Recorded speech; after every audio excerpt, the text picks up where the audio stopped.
სამხრეთით საზღვრის მიღმა, მზის დასავლეთით. ჰარუკი მურაკამი, ნაწილი მეორე. კითხულობს ნიკო. თავი მეექვსვე. ამ პერიოდში კიდევ ერთ კოჭრ ქალთან შემემთხო უცნაური ინციდენტი, რაც დღემდე სრულიად გაუგებარი რჩება ჩემთვის. ეს მოხდა, როცა 28 წლის ვიყავი. წინა საახალწლო სავაჭრო ციებ-ცხელებისას ტოკიოს ერთ-ერთ ყველაზე უფრო ხალხმრავალ უბანში, შიბუიაში, მარტო მოსეირნემ თვალი შევავლე ქალს, რომელსაც მარცხენა ფეხი შიმამოტოსებურად მიჰქონდა. მას გრძელი წითელი ლაბადა ეცვა, იღლიაში ლაკირებული ტყავის ჩანთა ეკავა, ხოლო მარცხენა მაჯაზე ვერცხლის საათი უბწყინავდა, რომელიც სამაჯურს უფრო წააგავდა. ყველაფერს სიმდიდრის სუნი დაჰკრავდა. მე ქუჩის საპირისპირო მხარეს ვიყავი და შემჩნევისთანავე გადასასვლელისკენ გავიქეცი. ქუჩა ისეთი ხალხმრავალი იყო, რომ მიკვირდა საიდან მოგროვილიყო ამდენი ადამიანი. საბედნიეროდ მალე წამოვეწიე. დაზიანებული ფეხის გამო ნელ-ნელა მიუყვებოდა ქუჩას. ფეხი კი ზუსტად ისე მიჰქონდა, როგორც შიმამატოს. თვალს ვერ ვწყვეტდი. მისწინდებიან მშვენიერ ფეხებს, რომლებიც მოძრაობისას ისეთ ელეგანტურ წირს აღწერდნენ, რაც მხოლოდ წლების გულმოდგინე ვარჯიში თუ მიიღწევა. კარგახანს კვალში მივყვებოდი. ორიოდე ნაბიჯის სიახლოვით. დისტანციის დაცვა სულაც არ იყო ადვილი, რადგან მისი და ხალხის ნაკადის სიჩქარეები სრულიად საპირისპირონი იყვნენ. ტემპის ასაწყობად ხშირად ჩერდებოდი. თითქოს მაღაზიის ვიტრინებს ვათვალიერებდი. ხანაც ჯიბეში ვიქექებოდი. თითქოს რაიმეს ყიდვას ვაპირებდი. მას შავი ტყავის ხელთათმანები ეცვა და ეჭირა უნივერმაღის საფირმო პაკეტი. მიუხედავად ზამთრის მოღრუბლული დღისა, მზის სათვალეები ეკეთა. უკანიდან მარტომის ლამაზ, საგულდაგულო დავარცხნელ, მხრებამდე ჩამოშვებულ თმებს და მსუბუქ, წფელ, წითელ ლაბადაში გახოულ ზურგს ხედავდი. რა თქმა უნდა, თუ მაინტერესებდა იყო თუ არა ის მართლაც შიმამატო, წინ უნდა გადამესწრო და სახეში შემეხედა. მაგრამ ასე არ ვიქცეოდი. მიზეზი ის იყო, რომ თუ ქალი მართლაც და შიმამატო აღმოჩნდებოდა, რა უნდა მეთქვა მისთვის, ან როგორ უნდა მოქცეულიყავი. მას ხომ შეიძლება არც კი ვახსოვდი. დრო მჭირდებოდა თავის ხელში ასაყვანად. რამდენჯერმე ღრმად ჩავისუნთქე. გონებას უკეთ რომ ეაზრომნა. დიდხანს მივყვებოდი და ვცდილობდი არ გადამესწრო მისთვის. ის კი შეუჩერებლად მიიწევდა წინ. არც ერთხელ უკან არ მოუხედავს. არაფერს ამჩნევდა ირგვლივ და ისე იქცეოდა, თითქოს იცოდა სადაც უნდა წასულიყო და ცდილობდა, რაც შეიძლება სწრაფად მისულიყო იქ. შიმამატოს მსგავსად წელგამართულს და თავაწეულად მოსეირნეს, თუ მარტო წელზევით შეხედავდით. ვერაფრის დიდებით, იფიქრებდით ფეხზე პრობლემა თუ ჰქონდა. ეგაა, ცოტათი უფრო ნელა მიდიოდა, ვიდრე უმრავლესობა დადის ხოლმე. რაც უფრო დიდხანს ვუყურებდი, მით უფრო ვამსგავსებდი შიმამატოს. თუ შიმამატო არ იყო, მაშინ მისი ტყუპისცალი მაინც უნდა ყოფილიყო. ქალმა გააპო სადგურ შიბუიას წინ მოგროვილი ხალხის მასა და აოიამას მიმართულებით აღმართს აუყვა. აღმართზე კიდევ უფრო ნელა მიდიოდა, თუმცა საკმაოდ დიდი მანძილი გაიარა. ბევრნი ამხელა მანძილისთვის ტაქსით სარგებლობენ. მით უმეტეს, რომ ეს გზა ჯანმრთელი ფეხებისთვისაც კი დამღლელი იყო. ის კი კვლავ მიდიოდა. უფრო მეტი ძალდატანებით მიჰქონდა მარცხენა ფეხი. მე კი საგრძნობ მანძილზე მივყვებოდი, რათა არ შევემჩნიე. ამდენ ვიტრინაში გამოფენილ ნივთთაგან არც ერთს მოუტაცია მისი მზერა. ხანდახან თუ შეინაცვლებდა ხელს, ხელჩანთას და ნაყიდ ნივთებიან პაკეტს მეორე ხელში გადაიტანდა ხოლმე და გზას მიმართულების შეუცვლელად აგრძელებდა. ამასობაში ხალხმრავალი ქუჩიდან გადაუხვია. ემჩნეოდა ამ უბანს კარგად იცნობდა. ხალხმრავალი გამზირიდან უცბად წყნარ, საცხოვრებელ სახლებიან ქუჩაზე აღმოუჩდით. მე კვლავ უკან მივყვებოდი და უფრო მეტად ფრთხილობდი, რომ შეთხელებულ ხალხში არ შევემჩნიე. 40 წუთი მაინც იქნებოდა გასული, რაც ასე მიუყვებოდი. რამდენჯერმე კუთხეებში მოუხვიეთ და ისევ ხალხმრავალ გამზირზე ამოუყავით თავი. მან ხალხის ნაკადს გვერდი აუარა და პირდაპირ კაფეში შევიდა. ეს ეტყობა წინასწარ ჰქონდა დაგეგმილი. კაფეში ტკბილეულობასა და ნამცხრებსაც ყიდნენ. მე დაახლოებით 10 წუთი კაფის წინ მიმოვდიოდი და შემდეგ მეც შიგნით შევედი. ქალი კარების უკან იჯდა. კაფეში მართალია დახუთული ჰაერი იდგა და ზედმეტად თბილოდა. ის მაინც წითელ ლაბადაში იყო გახვეული. ლაბადის შეუმჩნევლობა შეუძლებელი იყო. მე შემოსასვლელიდან მოშორებით მდებარე მაგიდასთან დავჯექი და ფინჯანი ყავა შევუკვეთე. იქვე გაზეთი შევნიშნე, გადათვალიერება დავიწყე. თითქოს ვკითხულობდი. სინამდვილეში კი ვუთვალთვალებდი თუ რას აკეთებდა. წინ ფინჯანი ყავა ედგა, მაგრამ მას არც კი შეხებია. ერთხელ სიგარეტი ამოიღო თავისი ხელჩანთიდან და ოქროს სანთებელით მოუკიდა. სხვა მხრივ გაუნძრევლად იჯდა და ფანჯარას მისშერებოდა. ეტყობოდა დაღლილიყო და ისვენებდა, ან და სულაც რაიმე მნიშვნელოვან გარემოებას ღრმად ჩაეფიქრებინა. ყავას ნელ-ნელა ვსვამდი და ერთსა და იგივე სტატიას უკვე მერამდენედ ვკითხულობდი. საკმაო ხანი ასე ვიყავით. შემდეგ ის უცბად წამოდგა და პირდაპირ ჩემსკენ გამოემართა. ეს ისე მოულოდნელად მოხდა, რომ ხელვარებისგან გული კინაღამ გამიჩერდა. მან ჩემს მაგიდას გვერდი აუარა და ტელეფონ ავტომატთან მივიდა. ხურდა ჩაყარა და ნომერი აკრიფა. მართალია ტელეფონი ჩემი მაგიდიდან შორს არ იყო, მაგრამ მისი ლაპარაკიდან ვერაფერი გავიგე. იმ უბრალო მიზეზის გამო, რომ ქუჩაში საშობაო სიმღერების ჩანაწერებს გაუთავებლად გვასმენინებდნენ და ხალხმრავლობის გამო ყველა ხმამაღლა ლაპარაკობდა. ის ტელეფონზე დიდხანს საუბრობდა. მისი ტუჩებ მიუდებელი ყავა კი დიდი ხანია გაციებულიყო. ხელახლა რომ ჩამიარა, უკვე შემეძლო სახე შემეთვალიერებინა, მაგრამ კვლავ გაუგებრობამ ტანჯავდა. არ ვიყავი ბოლომდე დარწმუნებული, მართლა შიმამატო იყო თუ არა. უზარმაზარი მზის სათვალეები ნახევარ სახეს უფარავდა. სახე მძიმე მაკიაჟს დაეფარა. ფანქრით გამოქნილი წარბები და მუქი წითელი პომადით შეღებილი, მტკიცედ მოკუმული ტუჩები ჰქონდა.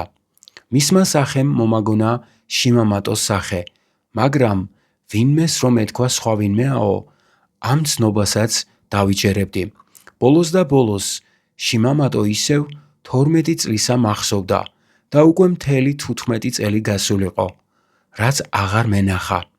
ერთადერთი რაც უდაო იყო, ისაა რომ ჩემს წინ 20 რაღაცის მომხიბლელი და მდიდრულად გამოწყობილი ახალგაზრდა ქალი იდგა, რომელსაც ფეხი დაზიანებული ჰქონდა. ოფლმა დამასხა, პერანგი მთლად სველი მექნებოდა, პალტო გავიხადე და კიდევ ერთი ფინჯანი ყავა მოვითხოვე. რის გაკეთებას აპირებ? თავს შევეკითხე. ხელთათმანები დაუკარგე და შიბუას მივაშურე სანაცვლო საყიდლად, მაგრამ როგორც კი ამ ქალს შევავლე მზერა, შეშლილივით დავედევნე. ალბათ უმრავლესობა მსგავს სიტუაციაში მიუახლოვდებოდა და შეეკითხებოდა, უკაცრავად, თქვენ შიმამატო ხომ არ ბრძანდებით, მაგრამ მე უსიტყვოდ ავედევნე და ისეთ მდგომარეობაში აღმოჩნდი, რომ ასე ადვილად უკვე ვეღარ გამოველაპარაკებოდი. ტელეფონზე ლაპარაკს როგორც კი მორჩა, პირდაპირ თავის მაგიდას მიაშურა. კვლავ ჩემსკენ ზურგით იჯდა და ფანჯარაში იყურებოდა. მიმტანი მიუახლოვდა და ჰკითხა შეეძლო თუ არა გაციებული ყავის აღება. მოსმენით ეს არ მომისმენია, მაგრამ ეტყობოდა, რომ ეს მართლაც ასე იყო, რადგან ქალმა თავი დაუქნია და ხელახლა შეუკვეთა ფინჯანი ყავა. თუმცა არც ამჯერად შეხებია ფინჯანს. მე ისევ ვაგზელებდი გაზეთის თვალიერებას. ის კი წამდაუწუნ დასქეროდა მაჯის ვერცხლის საათს, თითქოს ვიღაცას მოუთმენლად ელოდა. ეს იქნებ გამოლაპარაკების ბოლო შანსია, გავიფიქრე. უცნობი პიროვნების გამოჩენის შემდეგ მას ვეღარ დაველაპარაკებოდი. ამის მიუხედავად, სკამიდან არ წამოვმდგარ ვარ. ჯერ კიდევ დრო მაქვს, თავს ვიმშვიდებდი. აჩქარება ამ დროს არ შეიძლება. ასე ვარწმუნებდი თავს. ასე უმოქმედოდ გავიდა კიდევ 15 თუ 20 წუთი. ის ისევ ფანჯარაში იყურებოდა და ქუჩას ათვალიერებდა. უცბად, ყოველგვარი მომზადების გარეშე ხელჩანთა მხარზე გადაიკიდა და იგივე ხელში უნივერმაღის პაკეტი აიღო. ეტყობოდა მეტ ლოდინს აღარ აპირებდა. იქნებ არც არავის ელოდებოდა. ვუყურებდი სალაროსთან ფული როგორ გადაიხადა და კაფედან გავიდა. წამოვხდი, სასწრაფოდ გავასწორე ანგარიში და დავედევნე. მისი ლაბადა თვალებით მოუძებნე. ვხედავდი როგორ მიდიოდა ხალხის ნაკადში. ხალხის ნაკადს ვაპოვდი და ვცდილობდი მივახლოვებოდი. მან ხელი ასწია. ეტყობოდა ტაქსის გაჩერება სურდა. მალე ერთმა ტაქსმა შუქსიგნალი გამორთო და მის წინ გაჩერდა. უნდა დაუძახო, გავიფიქრე. ეხლა თუ ტაქსში ჩაჯდა, ამით ყველაფერი დამთავრდება. მისკენ გავიწიე და ამ დროს ვიღაცა იდახში წვდა. შებოჭვამ სუნთქვა შემიკრა. არ მტკენია, მაგრამ ძლიერი შებოჭვისგან ვიგუდებოდი. შემოვტრიალდი და შუახნის მამაკაცის წინ აღმოვშდი, რომელიც პირდაპირ მომჩერებოდა. ჩემზე ცოტა დაბალი, მაგრამ მკვრივი აღნაგობის იყო. დაახლოებით 45 წლის იქნებოდა. ეცვა მუქი რუხი პალტო და მოხვეული ჰქონდა ქაშმირის კაშნე. ორივე უაზრო ცვირი ჩანდა. თმა საგანგებოდ დაევარცხნა. ეკეთა ძვირფასი სათვალე, რომლის ჩარჩოც კუს ჯავშნისგან იყო დამზადებული. ეტყობოდა სპორტს მისდევდა. ნამზევი სახე ჰქონდა. თხილამურები, საეჭვოა. ალბათ უფრო ჩოგბურთი. გამახსენდა იძუმის მამა, რომელიც ჩოგბურთს მისდევდა და რომელსაც სახეზე მსგავსი ნამზევი ჰქონდა. მამაკაცი აშკარად წარმატებული ფირმის აღმასრულებელი ან და მთავრობის მაღალჩინოსანი მოხელე იყო. მისი თვალებიდან იყურებოდა პიროვნება, რომელიც მხოლოდ განკარგულებებს იძლეოდა. ყავას ხომ არ ინებებთ? მშვიდად მკითხა. ქალი თვალებით მოუძებნე. უკვე მოხრილიყო და ტაქსში ჯდებოდა. წამიერად მზის სათვალეებმა ჩვენსკენ გამოიხედა. ყოველ შემთხვევაში მე ასე მომეჩვენა. ტაქსის კარები მიიხურა. მალე თვალს მიეფარა. მე კი უცნობთან მარტო დავრჩი. დიდ დროს არ წაგართმევთ, მითხრა მამაკაცმა. ხმა სრულიად მშვიდი ჰქონდა. არც გაბრაზება და არც აღელვება არ ეტყობოდა. იმავდროულად ხელს კვლავ მიგრეხდა. ოღონდ ეს ისე ჩანდა, თითქოს ხელში ღია კარები ეჭირა და ჩემ წინ გატარება უნდაო. ყავა დავლიოთ და გავისაუბროთ. შემეძლო წავსულიყავი. ყავა ახლახანს დავლიე და სასაუბროც არაფერი გვაქვს. ჯერ ერთი წარმოდგენაც კი არ მაქვს. თუ ვინ ბრძანდებით და მეორეც მაპატიეთ, მაგრამ მეჩქარება. რა თქმა უნდა შემეძლო ასე მეპასუხა. მაგრამ დუმილი ვამჯობინე და მხოლოდ ვუყურებდი. ბოლოს თავი დაუქნიე და შევედით იგივე კაფეში, საიდანაც ახლახანს გამოვედი. შესაძლოა მისმა ბრძანებულმა მოქმედება მას შემაშინა. უცნაური, გამყინავი ძალის წნეხი ვიგრძენი. თითქოს ადამიანი კი არა, მანქანა ყოფილიყოს. ჩემზე განხორციელებული შებოჭვა სრულყოფილი იყო. ის არც მცირდებოდა და არც იზრდებოდა. თუ წინადადებაზე უარს ვიტყოდი, წარმოდგენა არ მქონდა, თუ რას გამიკეთებდა. უცნაურია, მაგრამ შიშთან ერთად ცნობის მოყვარეობამაც გაიღვიძა. მაინტერესებდა რისი თქმა უნდოდა. იქნებ იმ ქალზე რაიმე ინფორმაცია მიმეღო. ეხლა როცა ის გაუჩინარდა, მამაკაცი ერთადერთი იყო, ვინც რაიმეთი იყო ჩემთან და იმ ქალთან დაკავშირებული. გარდა ამისა, ნამდვილად არ ჰგავდა ისეც. კაფეში ცემად ყეპა აეტეხა. მაგიდას მიუჯექით ერთმანეთის პირისპირ. სანამ მიმტანი მოვიდოდა, ორივე ვსდუმდით. ვიჯექით და ერთმანეთს ვათვალიერებდით. ორი ფინჯანი ყავა შეუკვეთა. შეგიძლიათ ამიხსნათ, თუ რატომ მისდევდით მას ასე ხანგრძლივად. ზრდილობიანად მომმართა მან. მე არ მიპასუხია. გაყინული თვალებით დიდხანს და დაძაბულად მიყურებდა. მშვენივრად ვიცი, რომ შიბუიადან აედევნეთ. განაგრძო მან. ამხელა მანძილზე დევნა შეუმჩნეველი ვერ დარჩებოდა. კვლავ სდუმდი. მაშ ისქალი მიხვედრილა კვალში რომ ვედექი და აქ იმიტომ მოვიდა, რათა მამაკაცისთვის დაერეკა. თუ არაფერი გინდა თქვათ, თქვენი ნებაა. მე ვიცი რაც მოხდება, თუნდაც თქვენ კრინტიც არ დასძრათ. შეიძლება გაღიზიანდა, მაგრამ კვლავ ზრდილობიან და 7 კილოს ინარჩუნებდა. რამდენიმე გზაა ამის მოსავლელად. მე არ ვხუმრობ. თუ რამე გადავწყვიტე, დარწმუნებული იყავით რომ გავაკეთებ. ამ სიტყვების შემდეგ გაჩვმდა და ჩემი შეთვალიერება გააგრძელა. თითქოს უნდოდა ეცნობინებინა, რომ ის სიტუაციას ფლობდა და ჩემთან მეტი ახსნა განმარტება აღარ სჭირდებოდა. არც ეხლა დამიძრავს არც ერთი სიტყვა. მაგრამ არ მსურს აქ სცენების გამართვა.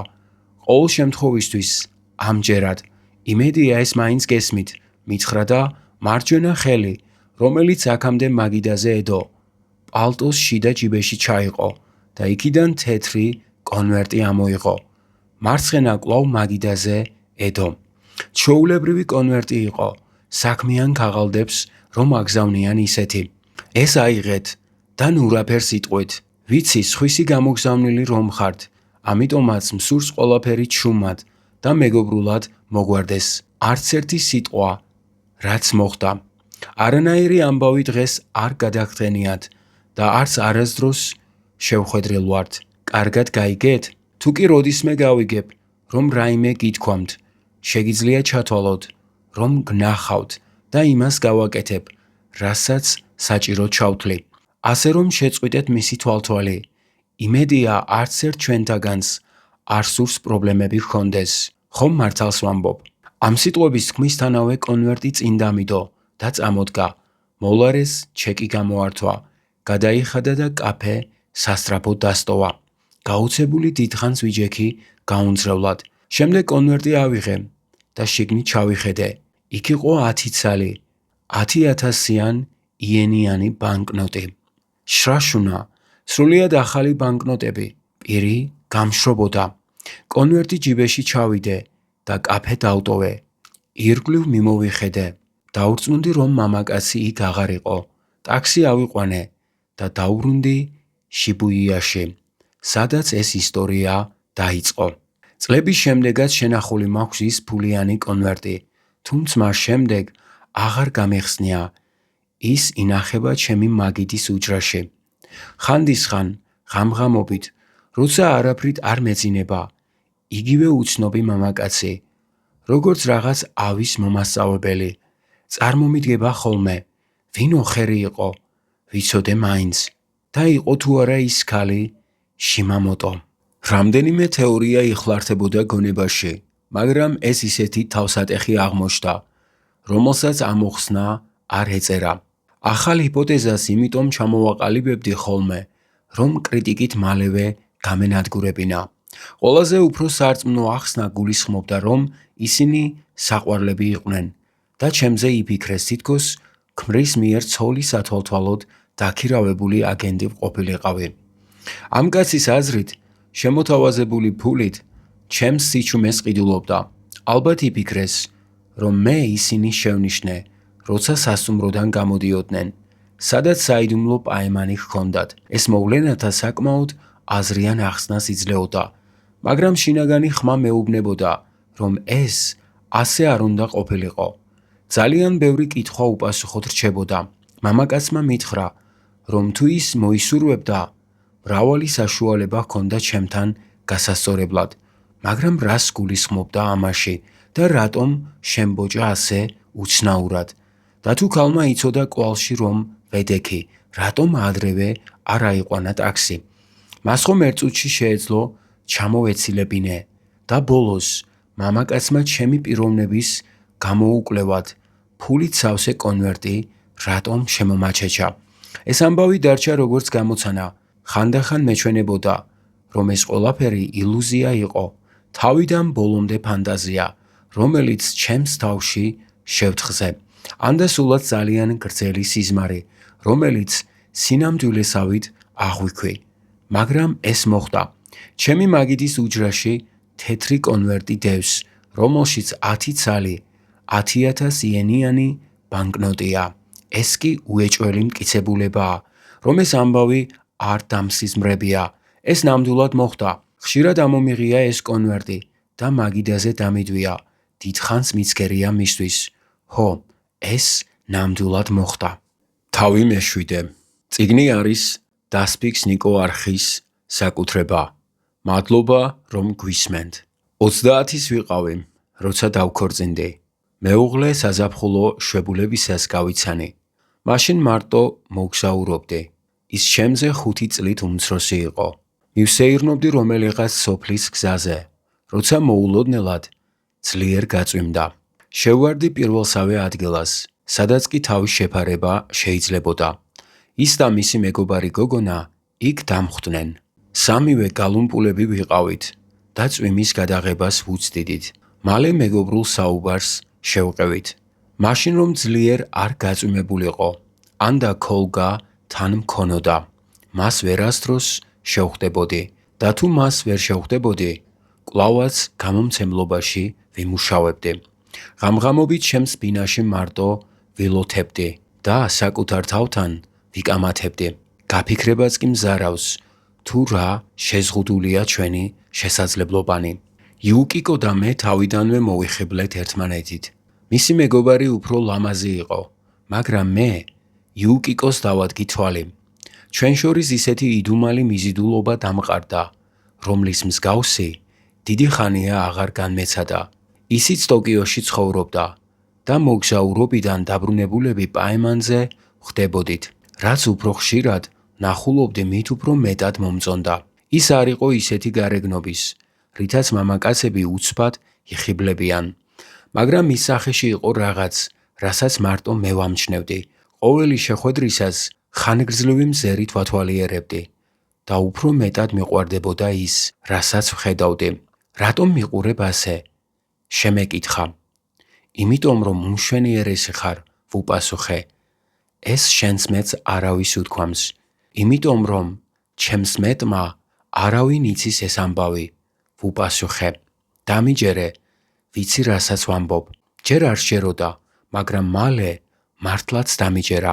შეხვედრისთვის ყოველთვის წყნარ ადგილს ვამჯობინებდით და დიდხანს ვსაუბრობდით. მასთან შემეძლო ყველაფერზე მესაუბრა, რაც კი მაწუხებდა. არაფერი მქონდა მასთან დასამალი. გრძნობდი როგორ მეხსნებოდა ბოლო 10 წლის განმავლობაში უაზროდ გატარებული ცხოვრებისაგან გამოწვეული ტვირთი. სანამ ჯერ კიდევ შეიძლებოდა უნდა დამებრუნებინა გაფლანგული ახალგაზრდობა. ყოველთვის როცა კი იუკიკოს გვერდით ვიყავი, გრძნობდი ტანში ჟრუანდელი როგორ მივლიდა. გამომშვიდობებისას კი თითქოს წდებოდი აქაურობას. მარტოსულობა ტკივილამდე მაწუხებდა. სიჩუმე აუტანელი ხდებოდა. 30 წელი ერთ კვირაში მისრულდებოდა. ჩვენი შეხვედრები უკვე 3 თვეს გრძელდებოდა. გაუბედე და ცოლობა ვთხოვე. მამამისი საშუალო სიდიდის სამშენებლო კომპანიის პრეზიდენტი იყო. გამორჩეული პიროვნება. სკოლაშიც კი არევლო ბოლომდის, მაგრამ ნამდვილი საქმის კაცი იყო. ჩემი გემოვნებით შეიძლება ზედმეტად აქტიურიც კი. დიდ შთაბეჭდილებას ახდენდა ცხოვრებისადმი მისი დამოკიდებულება, რაც არავისას არ ჰგავდა. მის მსგავს ცხოვრებაში არავის შევხვედრილ ვარ. მართალია ტოკიოში მას მერსედესი ემსახურებოდა. საკუთარი მძღოლით, მაგრამ მედიდურობის არაფერი ეტყობოდა. შევხვდი, რათა მეცნობებინა, მისი ქალიშვილის ცოლად მოყვანა რომ სურდა. მან წყნარად მითხრა, თქვენ უკვე ბავშვები აღარ ხართ და თუ მოგწონთ ერთმანეთი, დაე მასე იყოს. მე ვერაფრით დავიტრაბახებდი. არც ისე კარგი კომპანიის უბრალო მოსამსახურე ვიყავი, მაგრამ ეს მისთვის არ ყოფილა დაბრკოლება. იუკიკოს უფროსი ძმა და უმცროსი და ჰყავდა. ძმა იგივე კომპანიის პრეზიდენტის მოადგილე იყო და სრულიად ცხადი იყო, რომ მომავალში ოჯახური ბიზნესის გამგზელებელი იქნებოდა.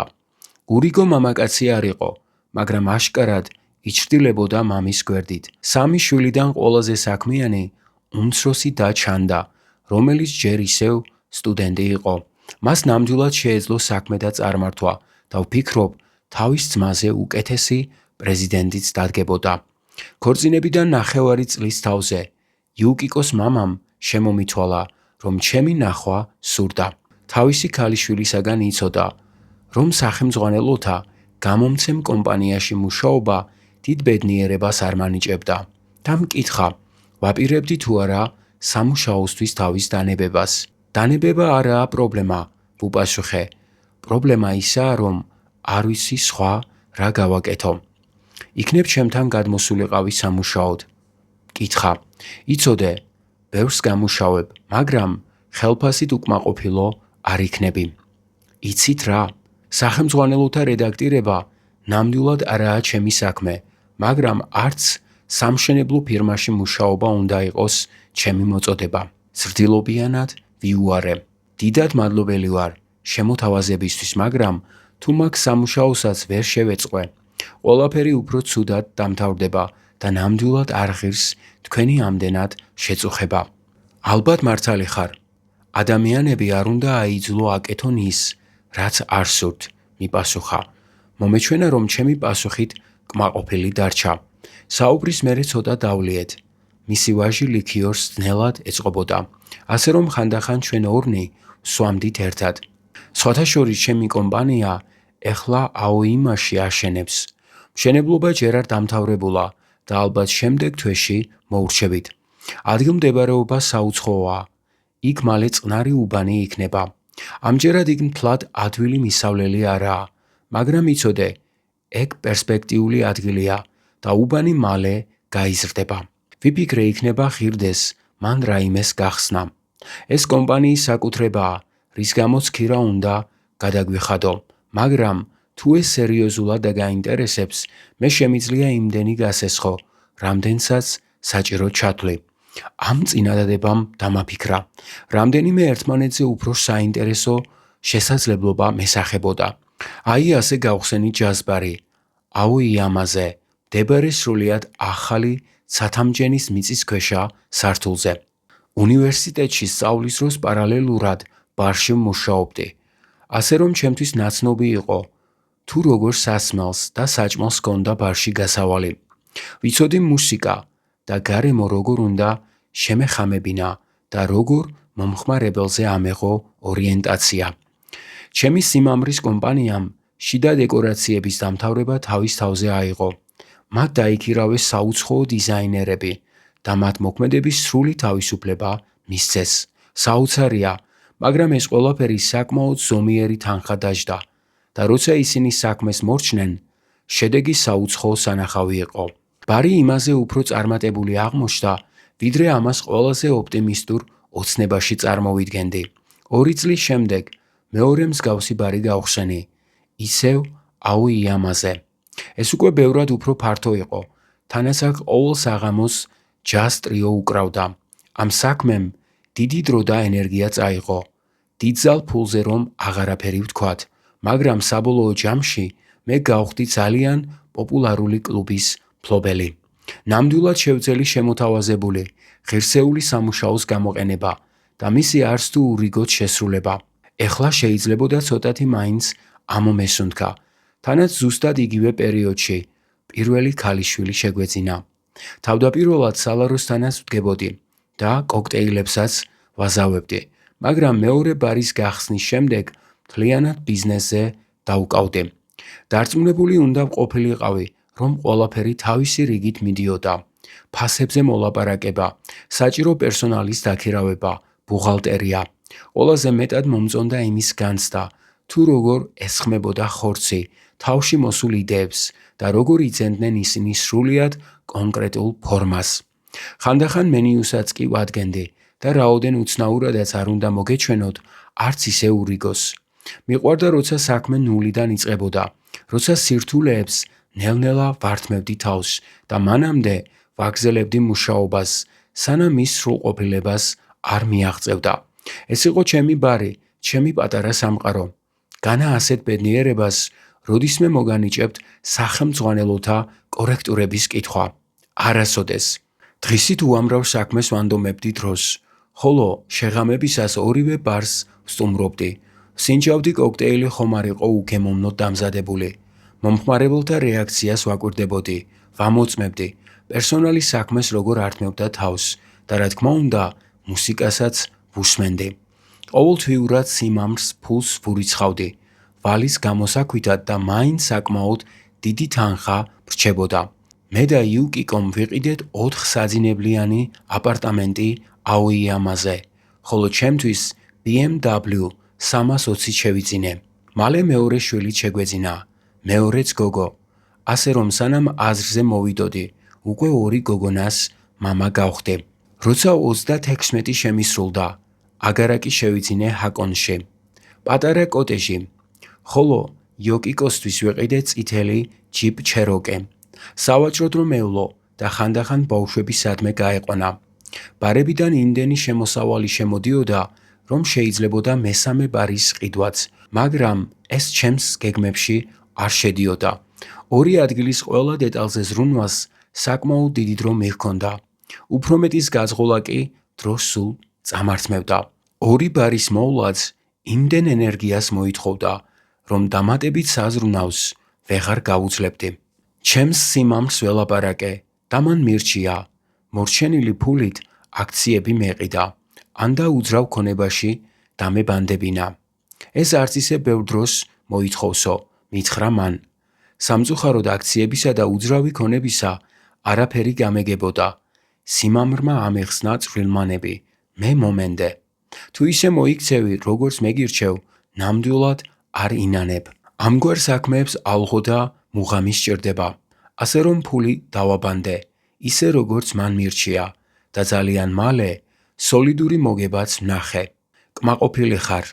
არა, კითხა სიმამრმა. დაბანდებას ალღო უნდა. შეიძლება კომპანიაში 100 წელიც კი იმუშაო და ამდენი ვერ გამოიმუშაო. წარმატებისათვის იღბალით საჭიროა და ჭკუაც. უამათოდ არაფერი გამოვა, მაგრამ მარტო ესენი არ კმრა. საჭიროა თავდაპირველი კაპიტალი, ხელმოკლეობა ხელფეხს გიბორკავს, მაგრამ ყველაზე უფრო მნიშვნელოვანი კი მუღამია. უიმისოდ ყველა დანარჩენი უძლურია. მართალს უნდა ბრძანებდეთ, მიუგე საპასუხოდ. ვიცოდი რასაც გულისხმობდა, როცა კი მუღამზე ლაპარაკობდა. ის გულისხმობდა მის მიერ შექმნილ სისტემას.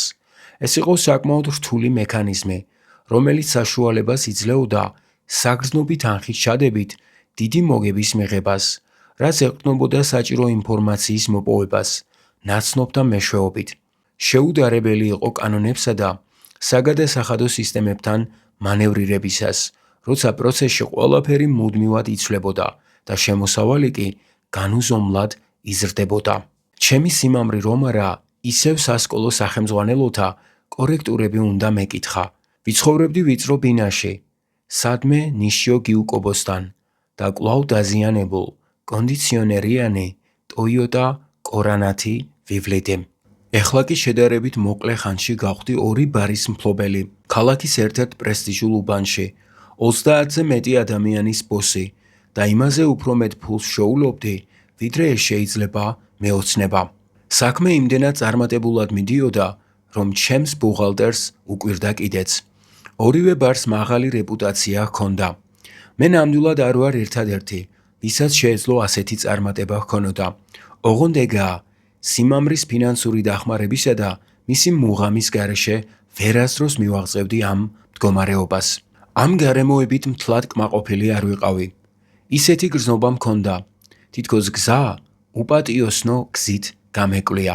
ბოლოს და ბოლოს მე ხომ გვიანი სამოციანელების თაობის შვილი ვიყავი, თაობისა, რომელმაც სტუდენტთა რადიკალური მოძრაობა წარმოქმნა. ჩვენ პირველნი ვიყავით, ვინც მკაფიო არა უთხრა გვიანი კაპიტალიზმის ლოგიკას, რომელიც ომის შემდგომ ყოველგვარ იდეალს უმოწყალოდ თრგუნავდა. ჩვენი პროტესტი ციებს ხელებით შეპყრობილი ქვეყნის აფეთქება უფრო იყო, ყველაზე მნიშვნელოვანი ცვლილებების წინ. დრონი იცვალნენ და ეხლა მე თვითონ ვიყავი იგივე კაპიტალისტური ლოგიკის გავლენის ქვეშ. საკუთარ BMW-ში ვუსმენდი შუბერტის მგზავრობა ზამთრობისას და ველოდებოდი აოიამას გადასახობთან, როდის აინთებოდა შუქნიშნის მწვანე ფერი. იქნებ სხვისი ცხოვრებით ვცხოვრობ და არა იმით, რაც ჩემი უნდა ყოფილიყო. იმ პიროვნებიდან, ვისაც საკუთარ თავად მოვიხსენიებ, რა ნაწილია მართლა ჩემი და რა არაა ნამდვილად ჩემი. ამ ხელების მტკიცედ რომ ჩაებღუჯათ BMW-ს საჭე, რამდენი პროცენტი მეკუთვნის მე. სხვების მიერ დადგმულ სცენარში რა ნაწილი თამაშდებოდა და რა ნაწილი იყო სინამდვილე. რაც უფრო მეც ვფიქრობდი ამ კითხვებზე, მით უფრო ცოტა მესმოდა. ეს იმიტომ კი არა, თითქოს ბედნიერი არ ყოფილიყავ. იუკიკო ძალიან სათნო და გულისხმიერი ქალი აღმოჩნდა და მიყვარდა. მშობიარობის შემდეგ წონაში მოიმატა და ამიტომ სერიოზულად დაინტერესდა დიეტითა და ფიზიკური ვარჯიშებით. ოდნავი სიმსუქნე სულაც არ მანაღლებდა. მე მაინც მას ძალიან ლამაზად აღვიქვამდი. სიამოვნებდა მის გვერდით ყოფნა და მიყვარდა მასთან ლოგინში წოლა. ყველაფერი რაც მას ეხებოდა. ერთობ დამამშვიდებლად მოქმედებდა ჩემზე. არაფრის დიდებით აღარ ვისურვებდი. ის დღეები დამბრუნებოდა, რითაც ვცხოვრობდი ცოლის მოყვანამდე.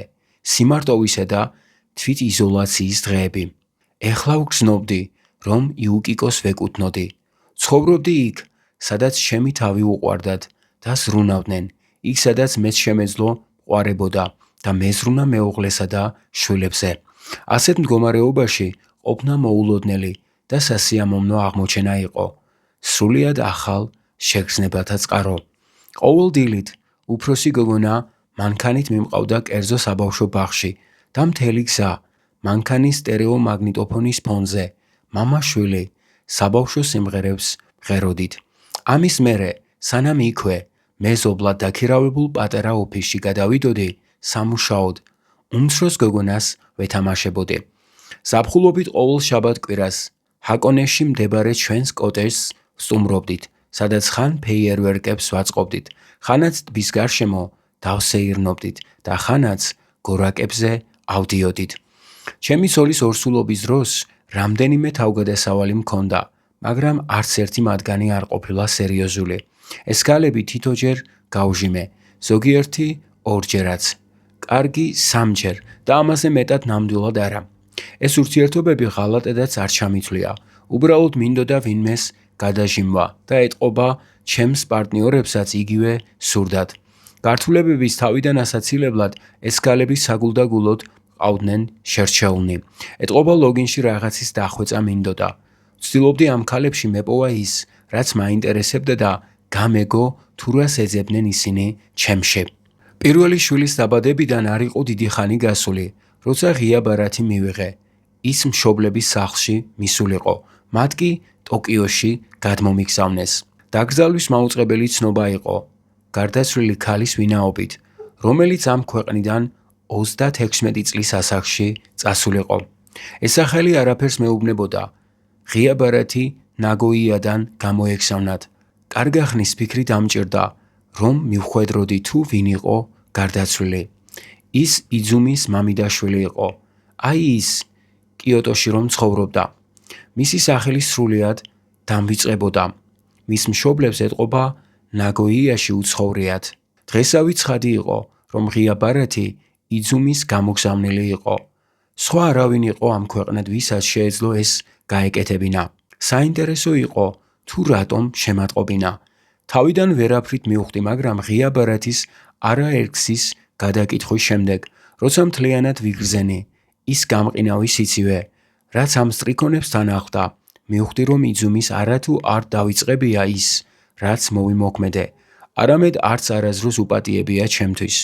ეტყობოდა უღიმღამო ცხოვრება ჰქონდა. წარმატებული და ბედნიერი ქალი ასეთ ღია ბარათს არ გამოაგზავნიდა.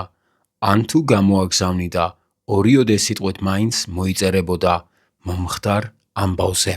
იძუმის მამიდაშვილი და ყველაფერი, რაც მასთან მაკავშირებდა, თვალწინ დამიდგა.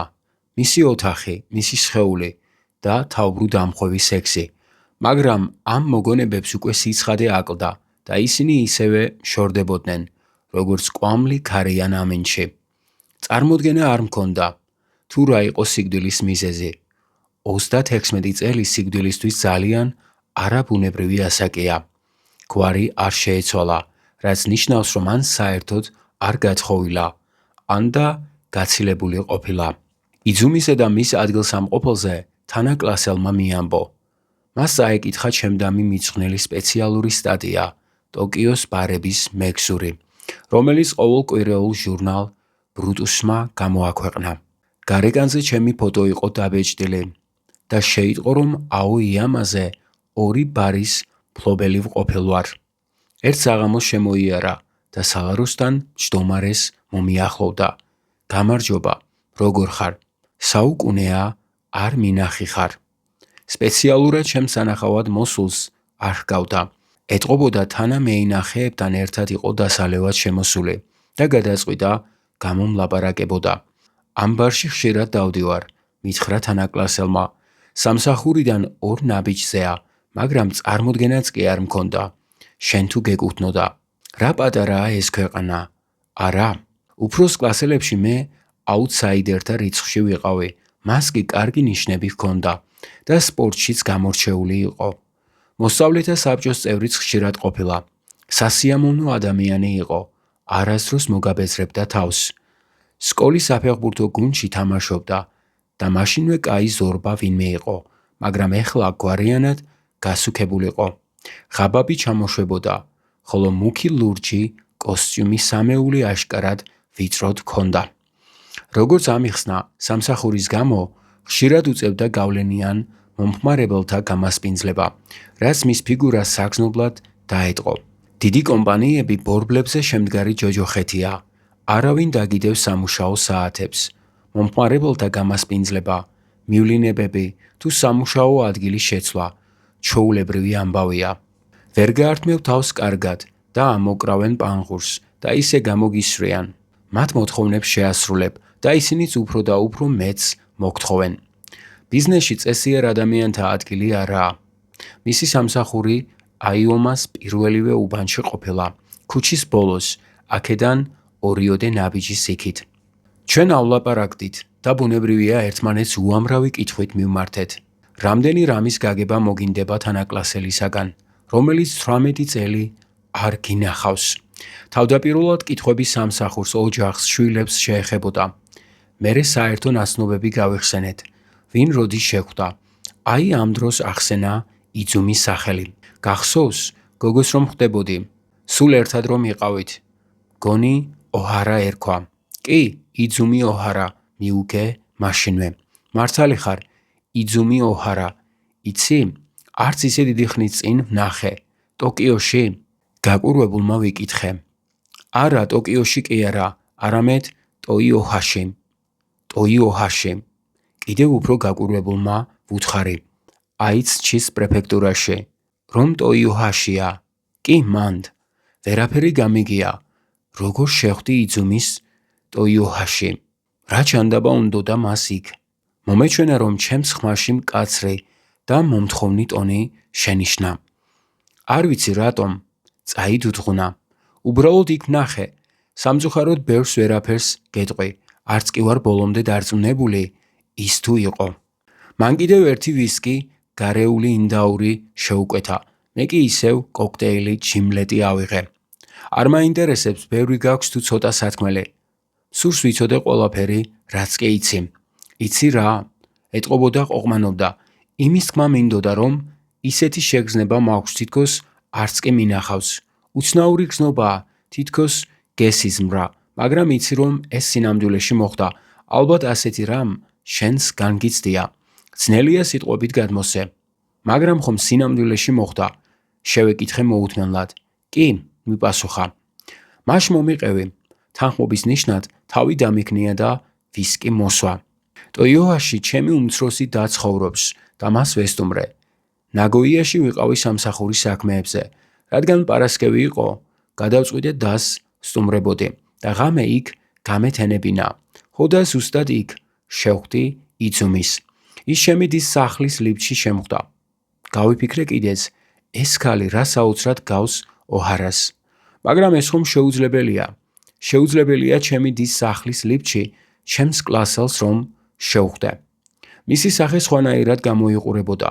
საკუთარ თავისთვისაც კი ვერ ამეხსნია. იმ წუთშივე როგორ ვიცანი. ალბათ ინსტინქტია. დარწმუნებული ხარ რომ იძუმი იყო? მან თავი დამიქნია. აღმოჩნდა რომ ის ჩემი დის სართულზევე ცხოვრობს. ჩვენ ორივე ერთდროულად გამოვედით ლიფტიდან და კორიდორშიც ერთი მიმართულებით წავედით. ის იმ ბინაში ცხოვრობს, რომელიც ლიფტიდან იგივე მხარესაა, რაც ჩემი დის. სანამ ჩემი დის ბინის კარს მიადგები, ჯერ მისი უნდა გაიარო. ჩემი დის კარებამდე, 2 კარით ადრე. დავინახე როგორ შევიდა თავის ბინაში. ცნობის მოყვარეობა მძლია და კარებზე წარწერა წავიკითხე. ოჰარა ეწერა. შეგამჩნია? შევეკითხე. თავი გადააქნია. მართალია, ერთ კლასში ვსწავლობდით, მაგრამ ჩვენ არასდროს ვსაუბრობდით. ამის გარდა, მას მერე ძალიან გავუსუქდი და ვეღარ მიცნობდა. მაგრამ იყო კი ის მართლა იძუმი? ოჰარა საკმაოდ გავრცელებული გვარია და მისი მსგავსი სხვა ადამიანებიც იარსებებენ. მეც თავდაპირველად მასე ვიფიქრე, ამიტომაც დას ვკითხე, თუ როგორი პიროვნება იყო მისი მეზობელი ოჰარა. ჩემმა დამ მიჩვენა მაცხოვრებელთა სია. ხომ იცი, ყველა სახლში აქვთ ასეთი სია, რათა შეძლონ გაუთვალისწინებელი ხარჯის უცბად გადანაწილება. იქ ყველა მაცხოვრებლის სახელი და გვარი ეწერა. იქიდან გავიგე, რომ ის მართლაც იძუმი ოჰარა იყო. ამასთან იძუმი კატაკანათი ეწერა, ხოლო ოჰარა ჩინური იეროგლიფებით. ასეთნი კი არც ისე ბევრნი უნდა იყვნენ. ამაში შენს დამეთანხმები. არა, მართლაც ასეთი კომბინაცია დიდი იშვიათობაა. ეგ იმასაც ნიშნავს, რომ არ გათხოვილა. არა, ჩემმა დამ არაფერი იცის ამის თაობაზე. მიპასუხა, როგორც გავიგე, იძუმი ოჰარა იმ სახლის ყველაზე გამოუცნობი ბინადარია. ამდენი ხნის მანძილზე სახლის ვერცერთმა მაცხოვრებელმა ვერ მოახერხა მასთან ერთხელ მაინც გამოლაპარაკება.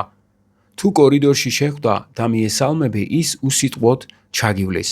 თუ კარებზე დაურეკავ, არ გაგიღებს. სახლის ყველაზე პოპულარული მაცხოვრებლის ტიტულის მოსაპოვებელ კონკურსში გამარჯვების ნამდვილად არანაირი შანსი არ აქვს. შეუძლებელია რომ ის იყოს, გავიცინე და თავი გავაქნიე. იძუმი ყოველთვის თავაზიანი პიროვნება იყო, სულ იღიმებოდა და ძალიან ადვილი იყო მასთან გამოლაპარაკება. შეიძლება მართალიც იყო, მიპასუხა, შეიძლება მართლაც სხვავინმე შემხვდა, სხვა პიროვნება, რომელსაც იგივე სახელი და გვარი აქვს. მოდი, სხვა რამეზე ვილაპარაკოთ. მაგრამ იქ იძუმი ოჰარა მარტო ცხოვრობს? მასე გამოდის. არავის შეუმჩნევია როდისმე მისი აპარტამენტიდან ვინმე გამოსულიყოს. არავინ იცის თუ რითი არსებობს. ეს საკითხი სრული იდუმალებითაა მოცული. შენ პირადად რას ფიქრობ? რის შესახებ? მასზე, იძუმი ოჰარას შესახებ, ვინ შეიძლება იყოს, ანდა სულაც არ იყოს ის, ვისაც იგივე სახელით იცნობენ. შენ ხომ ის ნახე? ხომ შეამჩნიე მისი სახე ლიფტში? რას ფიქრობ მასზე? როგორ ფიქრობ, კარგად გამოიყურება? ის ცოტას ჩაფიქრდა და მიპასუხა, ვფიქრობ, რომ კარგად უნდა იყოს. როგორ გამოიყურება ეხლა? მან ვისკის ჭიქას ხელი მოუჭირა, უცნაური ხმა გამოსცეს ყინულის ნამტვრევებმა. რა თქმა უნდა, უკვე ასაკი ეტყობა. ის ხომ უკვე 36-ისაა. ისევე როგორც შენც და მეც, მეტაბოლიზმი იკლებს. წონაში იმატებ, ყოველთვის უფროს კლასელად ვერ დარჩები. გეთანხმები? რატომ სხვა თემაზე არ გადავალთ? ის ალბათ სხვა ვინმე იყო. თავი დაუქნიე. ორივე ხელი დავეყრდნე რაფას. სახეში შევხედე და ვუცხარე. მისმინე, მე მინდა ვიცოდე. მე ეს უნდა ვიცოდე. სკოლის დამთავრების წინ, მე და იძუმი დავშორდით. ყველაფერი საზიზღრად დამთავრდა. ნამდვილად ძალიან ცუდად მოვექეცი და გულიც მწარედ ვატკინე. იმის მერე მასზე არაფერი გამიგია. წარმოდგენა არ მქონდა სად იყო და რას აკეთებდა. თხოვ მითხრა სიმართლე. რაოდენ არასასიამოვნოც არ უნდა იყოს ის. განა ის იძუმი არ იყო. მან თავი დამიქნია. თუ ასეა საქმე, რა გაეწყობა? კი, ნამდვილად იძუმი იყო.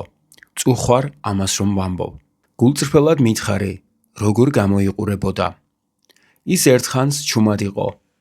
თავდაპირველად ერთი რამ მინდა იცოდე. მეც ხომ მის კლასში ვსწავლობდი და ყოველთვის ძალიან მომწონდა. მართლაც სასიამოვნო გოგო იყო. არაჩვეულებრივი პიროვნება. ძალიან ლამაზიაო ვერ იტყოდი, მაგრამ საოცრად მიმზიდველი კი იყო. ალბათ შენც ასევე ფიქრობდი. არა, მე თანხმობის ნიშნად თავი დაუქნიე. მართლა გინდა სიმართლე იცოდე? დანამდვილებით. სიმართლე არ მოგეწონება. ეგ ნაკლებად მადარდებს. სურს ვიცოდე სიმართლე. მან ერთხელ კიდევ მოსვა ვისკი. შენი მშურდა, სულ მის გვერდით რომ იყავი. მეც მინდოდა მყოლოდა ასეთივე მომხიბლელი გოგო. ეხლა უკვე შემიძლია ეს გაგიმხილო. არაზროს დამვიწყებია. მისი სახე კი ყოველთვის ათბობდა ჩემს სკოლის დროინდელ მოგონებებს. ამიტომ იყო განვლილი 18 წლის მიუხედავად გულმა ის ლიფტში შესვლისთანავე იცნო. ამით მინდა გითხრა, რომ არანაირი მიზეზი არ მაქვს მისი ძაგებისთვის. დამიჯერე, მეც ელდასავით მეცა და არაფრით მინდოდა დამეჯერებინა, რომ ეს სიმართლე იყო. მირჩევნია ასე ჩამოვაყალიბო საბოლოო აზრი. ის უკვე აღარ არის მომხიბლელი არსება. მღელვარებისგან ტუჩზე ვიკმინე, რას გულისხმობ? იმ სახლის ბავშვთა უმრავლესობას მისი ეშინიათ. ეშინიათ? უაზროდ გავიმეორე. თვალები არ მომიცილებია მისთვის. ეტყობა სიტყვების სწორედ ვერ შეარჩია. რას გულისხმობ, როცა ამბობ, რომ მისი ეშინიათ? იქნება ამით მოვრჩეთ. კარგი? ნამდვილად არ მსურს ასე რომ გავაგზელოთ. მოიცა, რას აკეთებს ასეც? ბავშვებს ცუდად მიმართავს? როგორც უკვე გითხარი, მას არასოდეს არავისთან არც ერთი სიტყვა არ დასდენია. ისე გამოდის, რომ ბავშვებს მისი სახე აშინებთ. სწორედ მიხვდი? იქნებ შრამი აქვს, ან და რაღაც მისი მსგავსი, არანაირი შრამი. მას რა აშინებთ? ვისკი ბოლომდე გამოცალა. ჭიქა მიაცურა და ძალიან დიდხანს უსიტყვოდ მეყურა. აშკარად ნერვიულობდა და გვარიანად შეცდუნებულიც იყო. მისი გამომეტყველება სხვა რამესაც მეუბნებოდა. მისი სახე უფრო და უფრო დაემსგავსა იმას, რასაც სკოლის პერიოდში კარგად ვიცნობდი. მიყურა კიდევ ერთხანს და მერე მზერას შორს გადაიტანა, თითქოს გარეთ, უცბად მოვარდნილ ნიაღვარს უთვალთვალებსო. ბოლოს ამოღერღა. ამის კარგად ახსნა შეუძლებელია და არც სურვილი მაქვს, ამიტომ ნურს მომთხოვ, კარგი? საკუთარი თვალით უნდა ნახო, რომ გაიგო. მის უნახავად ვერავინ მიხვდება თუ რაზეა საუბარი.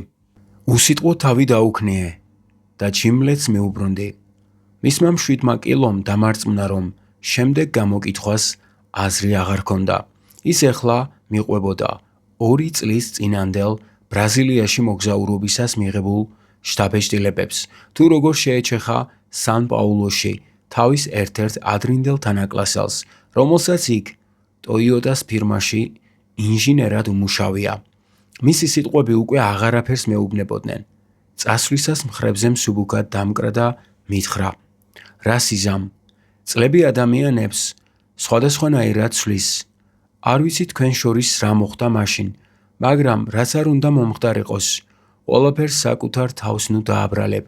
ასე თუ ისე, ყველა ჩვენთაგანს ქონია მსგავსი შემთხვევა. მეც მათ შორის და ეს ხუმრობის გარეშე.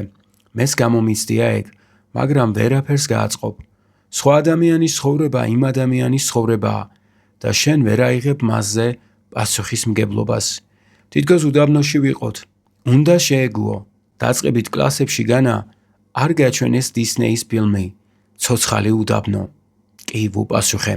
სამყაროც სადაც ვცხოვრობთ, ზუსტად ისეთია. წვიმა მოდის და ყვავილები ყვავიან, გვალვა და ხმებიან. ჭიაღუები მწერებს ჭამენ, ხოლო მათ ჩიტები ჭამთ, მაგრამ ბოლოს ყველა იღუპება და მტრად იქცევა. თაობა მიდის და თაობა მოდის, ასეა, ეს ცხოვრება მოწყობილი. მრავალნაირი არჩევანია სიცოცხლისას და სიკვდილისაც. მაგრამ ბოლოს განა დიდი სხვაობაა. ჩვენს შემდეგ მხოლოდ უდაბნო დარჩება. ის სახლისკენ წავიდა. მე კიდევ დიდხანს ვიჯექი და ვსვამდი. ბარის დაკეტვის შემდეგაც მას მერეც, რაც ყველა მომხმარებელმა დასტოვა ბარი და იმის შემდეგაც, რაც ბარში მომუშავე ყველა პერსონალი წავიდა. მე ვიჯექი და ვსვამდი. არ მსურდა ამ ხასიათზე მყოფი სახლში მივსულიყავი. ცოლს დაურეკე და ვუთხარი, რომ სამუშაოზე რაღაც მისახედი იყო და გვიან დაუბრუნდებოდი. სინათლე ჩავაქრე და სიბნელეში ვისკს დიდხანს ვსვამდი. ყინულის მოძებნის თავი არ მქონდა და გაუსავებელს მივეწალე. ყველაფერი გასაქრობადაა გამზადებული. ზოგიერთნი უბრალოდ უჩინარდებიან თითქოს ამოჭრესო, სხვანი ნელ-ნელა ქრებიან. ჩვენ შემდეგ მხოლოდ უდაბნო დარჩება. ბარი გამთენიისას დავტოვე. აოიამის მთავარ ქუჩაზე გამოსულს მსუბუქი წვიმა წამომეწია. განადგურებული ვიყავი. წვიმა უხმოდ ასველებდა შენობათა რიგს, რომლებიც სასაბლაოს ქვევით იდგნენ. მანქანა ბარის წინ ავტოსადგომზე დავტოვე და სახლისკენ ფეხით დავადექი. გზად შემოღობილზე ჩამოვჯექი. ერთხანს უზარმაზარ ყვავს დაუწყე ყურება, რომელიც შუქნიშანზე შემომჯდარიყო და დიდი ზამბით ყრანტალებდა. დილის 4 საათზე ქუჩები მოულელი და დანაგვიანებულნი ჩანდნენ. ირგვლივ ტოტალური დაშლის და განადგურების აჩრდილი მძლავრობდა. მეც მისი ნაწილი ვიყავ. ჩრდილი, რომელიც კედელზე მიდუღებულიყო. თავი მერვე. აუდიო წიგნი არის დასფიქს ნიკო არხის საკუთრება.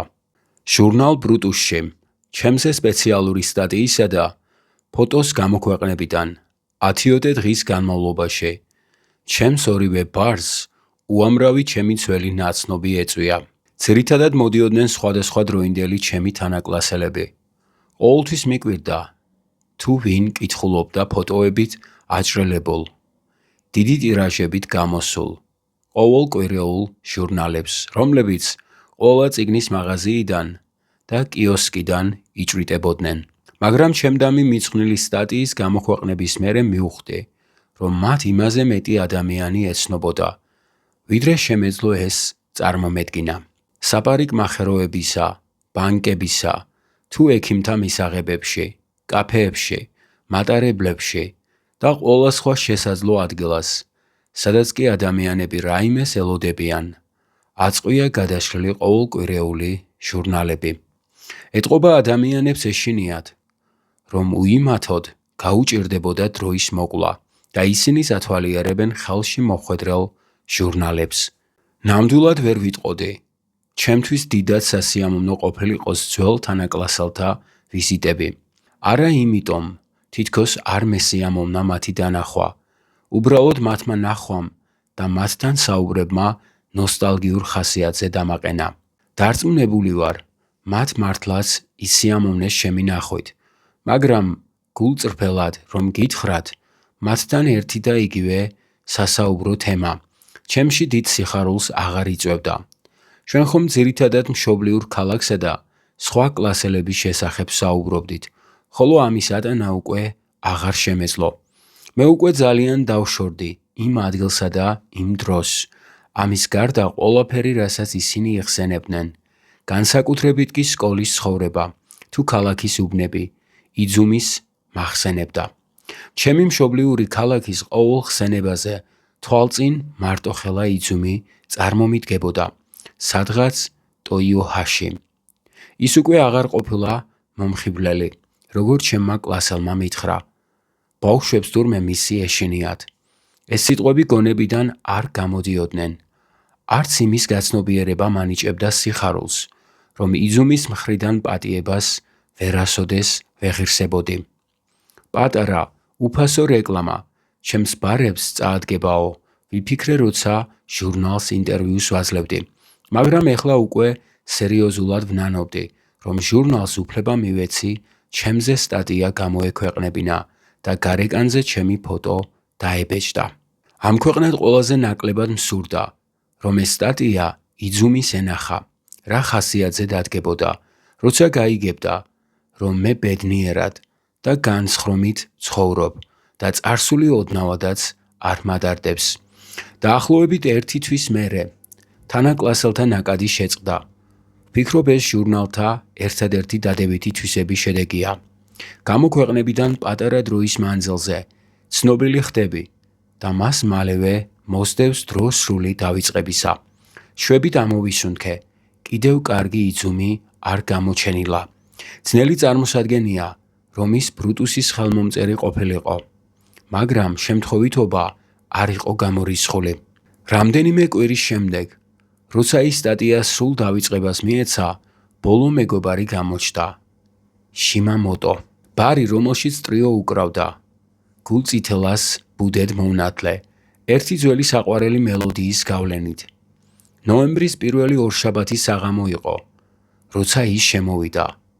დაღთან მაღალ სკამზე შემოჯდა და დაიქირი შეუკვეთა. მეც დაღთან ვიჯექე. სამი სკამი ყოფდა ერთმანეთს. ვერც კი წარმოვიდგენდი, შიმამოტო თუ იქნებოდა. რა თქმა უნდა შევამჩნიე, რომ ბარში გასაოცარი სილამაზის ქალბატონი შემოვიდა, მაგრამ სულ ეს იყო. დავაფიქსირე ისიც, რომ ადრე არასდროს გსტუმრებია, რადგან თუ ის ერთხელ მაინც იქნებოდა ჩვენს ბარში, მას აუცილებლად დავიმახსოვრებდი. იმდენად გამორჩეული სილამაზისა იყო. თავიდან მეგონა რომ ვინმეს ელოდებოდა. ასეთი ქალბატონები ბარში დასალევად მარტონი არ დადიან. რა თქმა უნდა ზოგიერთი ქალი ჩვენთან მარტო იმისთვის მოდის, რომ ის შემთხვევით გაცნობილმა მამაკაცმა დაპატიჟოს. ზოგნი კი მხოლოდ იმედოვნებენ, რომ ისინი შეიძლება ვინმემ დაპატიჟონ. მე არასდროს ამრევია, თუ რომელი ქალი რომელ კატეგორიას ეკუთვნის და ჩემი გამოცდილების მქონე ადამიანის დაბეჯითებით შემიძლია ვთქვა, რომ ასეთი სილამაზის ქალბატონები ბარში დასალევად მარტონი არ დადიან. მისი მსგავსი ქალები მამაკაცებს არ ეთამაშებიან, ეს მათთვის უფრო ტკივილის მომტანია. ამიტომაც იყო რომ მისთვის დიდი ყურადღება არ მიმიქცევია. რა თქმა უნდა შემოსვლისას კარგად შევათვალიერე და მერეც შიგადაშიგ ვუთვალთვალებდი. ძალიან სადა მაკიაჟი თითქმის არ ეტყობოდა, ეცვა ძვირფასი შალის ლურჯი კაბა და ღია ცისფერი ქაშმირის ჯემპრი. ჯემპრი კარდიგანი ისეთი ნაზი იყო თითქოს ხახვის ბოჩიაო. დაღზე კი ხელჩანთა შემოედო, რომელიც ძალიან უხდებოდა ტანსაცმელს. ასაკს ვერ გამოიცნობდით. ერთადერთი რაც შემეძლო მეთქვა, რომ ჩემთვის ნამდვილად შესაფერი ასაკის გახდათ.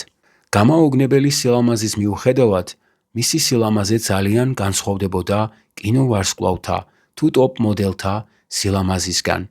ასეთნი კი ჩემი ბარის ხშირი სტუმრები იყვნენ.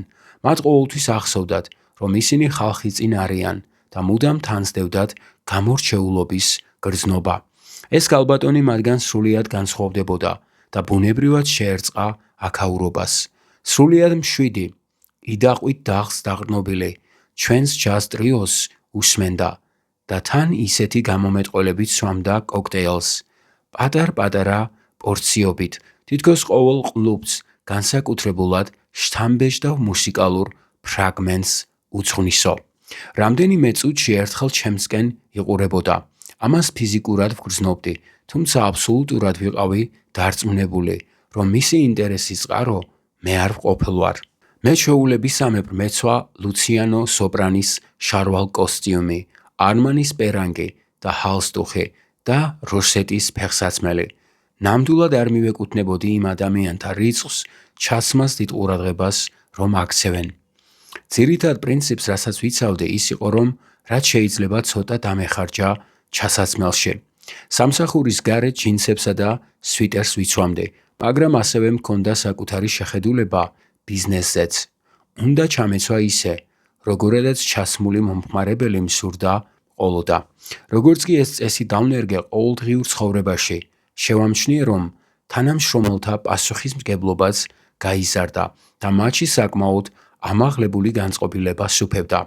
ამის გამო ყოველთვის, როცა კი ბარში მივდიოდი, კაცრად ვაკონტროლებდი საკუთარ თავს, რომ უზადოდ ცმოდა და ჰალსტუხი აუცილებლად კეთებოდა. ბარში ყოფნისას ვამოწმებდი რამდენად სწორედ იყო შერეული კოქტეილები. თან მომხმარებლებს თვალს ვადევნებდი და ჯაზ ტრიოს ვუსმენდი. თავდაპირველად ბარი სავსე იყო, მაგრამ ცხრის შემდეგ გაწვიმდა და მომხმარებელთა რაოდენობამ იკლო. 10 საათისთვის მხოლოდ რამდენიმე მაგიდაღა იყო დაკავებული, მაგრამ ქალბატონი დახლიდან არ იძროდა და დაიქერის მას აგრძელებდა, რამაც გვარიანად გამაოცა. ეტყობოდა არც არავის ელოდებოდა.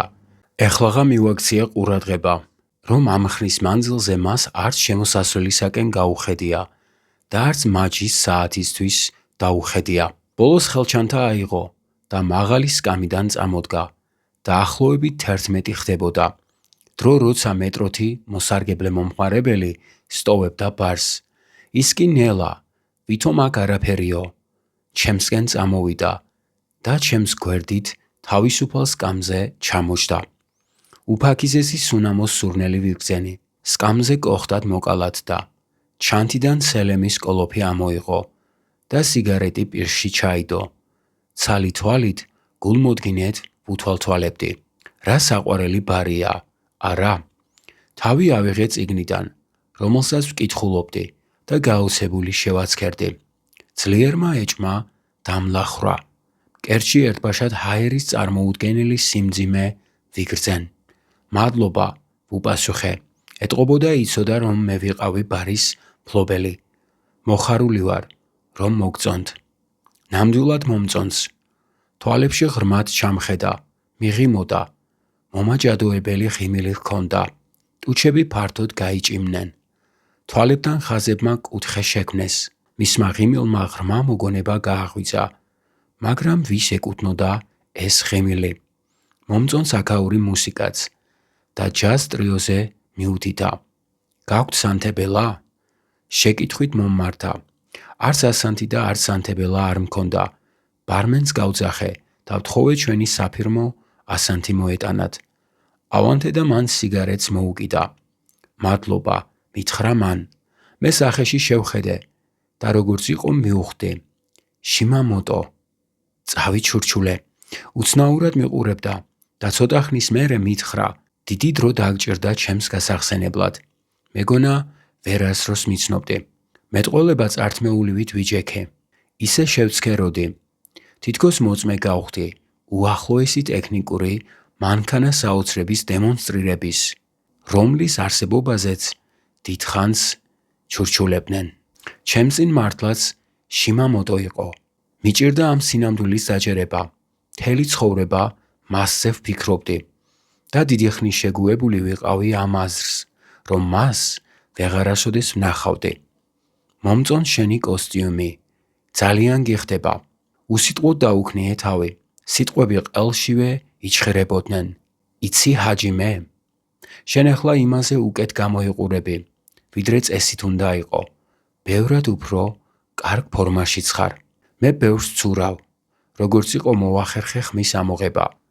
ცურვა მაშინვე დავიწყე, როგორც კი სხვაგან გადავედით საცხოვრებლად და მას მერე რეგულარულად ცურავ. ცურვა ნამდვილად დიდებულია. ყოველთვის ასე ვფიქრობდი. ეს მართლაც ასეა. ცოტა ვარჯიშის შემდეგ ყველამ შეიძლება იცუროს. როგორც კი ეს ვთქვი, გამახსენდა მისი დაზიანებული წვივი და ვინანე. რა სისულელეებს როშავ, მიმართე საკუთარ თავს. დავიბენი და ვცდილობდი ისეთი რამე მეთქვა, რაც სიტუაციას გამოასწორებდა, მაგრამ ის სიტყვები უკვე ბაგეს გადასცნენ. უხერხულობისგან კოსტიუმის ჯიბეებში სიგარეტს დაუწყეცებნა. მერეღა გამახსენდა, რომ უკვე 5 წელი გასულიყო, რაც მოწევისთვის თავი დამენებებინა. შიმამოტო უსიტყვოდ მეყურებდა. მერე ხელი ასწია. დაიქირი კიდევ ერთხელ შეუკვეთა და ბარმენი მომაჯადოებული ღიმილით დაასაჩუქრა. ღიმილით, რომლის სამუდამო აღბეჭდვაც მოგინდებოდა. ხედავ ლურჯი კვლავ შენი საყვარელი ფერია, როგორც იყო მოვახერხე რაიმეს თქმა. კი, ყოველთვის მიყვარდა, კარგი მახსოვრობა გქონია. მე შენზე არაფერი დამვიწყებია. დღევანდელივით მახსოვს, ფანქრებს როგორც სლიდი, ჩაიში რამდენ ნატეხ შაქარს იყრიდი. მაინც რამდენს, 2-ს. თვალები ოდნავ მოჭუდა და შემომხედა. ჰაჯიმე, გთხოვ ერთი რამ ამიხსნა, მითხრა მან. ამ 8 წლის წინ, რატომ მithვალთვალებდი? ამოვისუნთქე. ვერ მივხვდი, შენ იყავი თუ არა. სიარულით ნამდვილად მიდამსგავსე, მაგრამ ისეთი რამეებიც შევნიშნე, რაც შენსას არ გავდა. იმიტომ გithვალთვალებდი, რომ არ ვიყავი დარწმუნებული. ისე თვალთვალი არაა ის სიტყვა, რაც იმ სიტუაციას შეეფერებოდა. მე უბრალოდ გეყურებდი და ვცდილობდი მარჯვე მომენტი შემერჩია სასაუბროდ. მაშინ რატომ არ დამელაპარაკე? რატომ უბრალოდ არ მოხვედი და არ გამომელაპარაკე? რათა დარწმუნებულიყავი მართლაც მე ვიყავი თუ არა. ეს ხომ ძალზე ადვილი იყო. მე თვითონ არ ვიცი. რაღაც მაჩერებდა. არა მგონია მაშინ რაიმეს თქმა მომეხერხებინა. ტუჩები მოიკვნიტა და მითხრა: მეც არ ვიყავი დარწმუნებული შენ თუ იყავი. ვიფიქრე ვიღაც მომზდებსო და შევშინდე. მართლა ძალიან შემეშინდა. აი ტაქსში რომ ჩავჯექე და ოდნავ დამშვიდდი. მაშინღა გამიელვა აზრმა, რომ მოთვალთვალე შეიძლება ჰაჯიმე ყოფილიყო. შიმამოტოსგან მაშინ რაღაც გადმომცეს. არ ვიცი რა კავშირი იყო შენსა და იმ პიროვნებას შორის, მაგრამ მან მე გადმომცა. შიმამოტომ საჩვენებელი თითი ტუჩებთან მიიდო და თავი ოდნავ გადააქნია. თითქოს მიბრძანა, მოდი ამაზე ნუ ვილაპარაკებთ და ნურს როდისმე დაუბრუნდეთ ამ თემას. კარგი? ცოლიანი ხარ?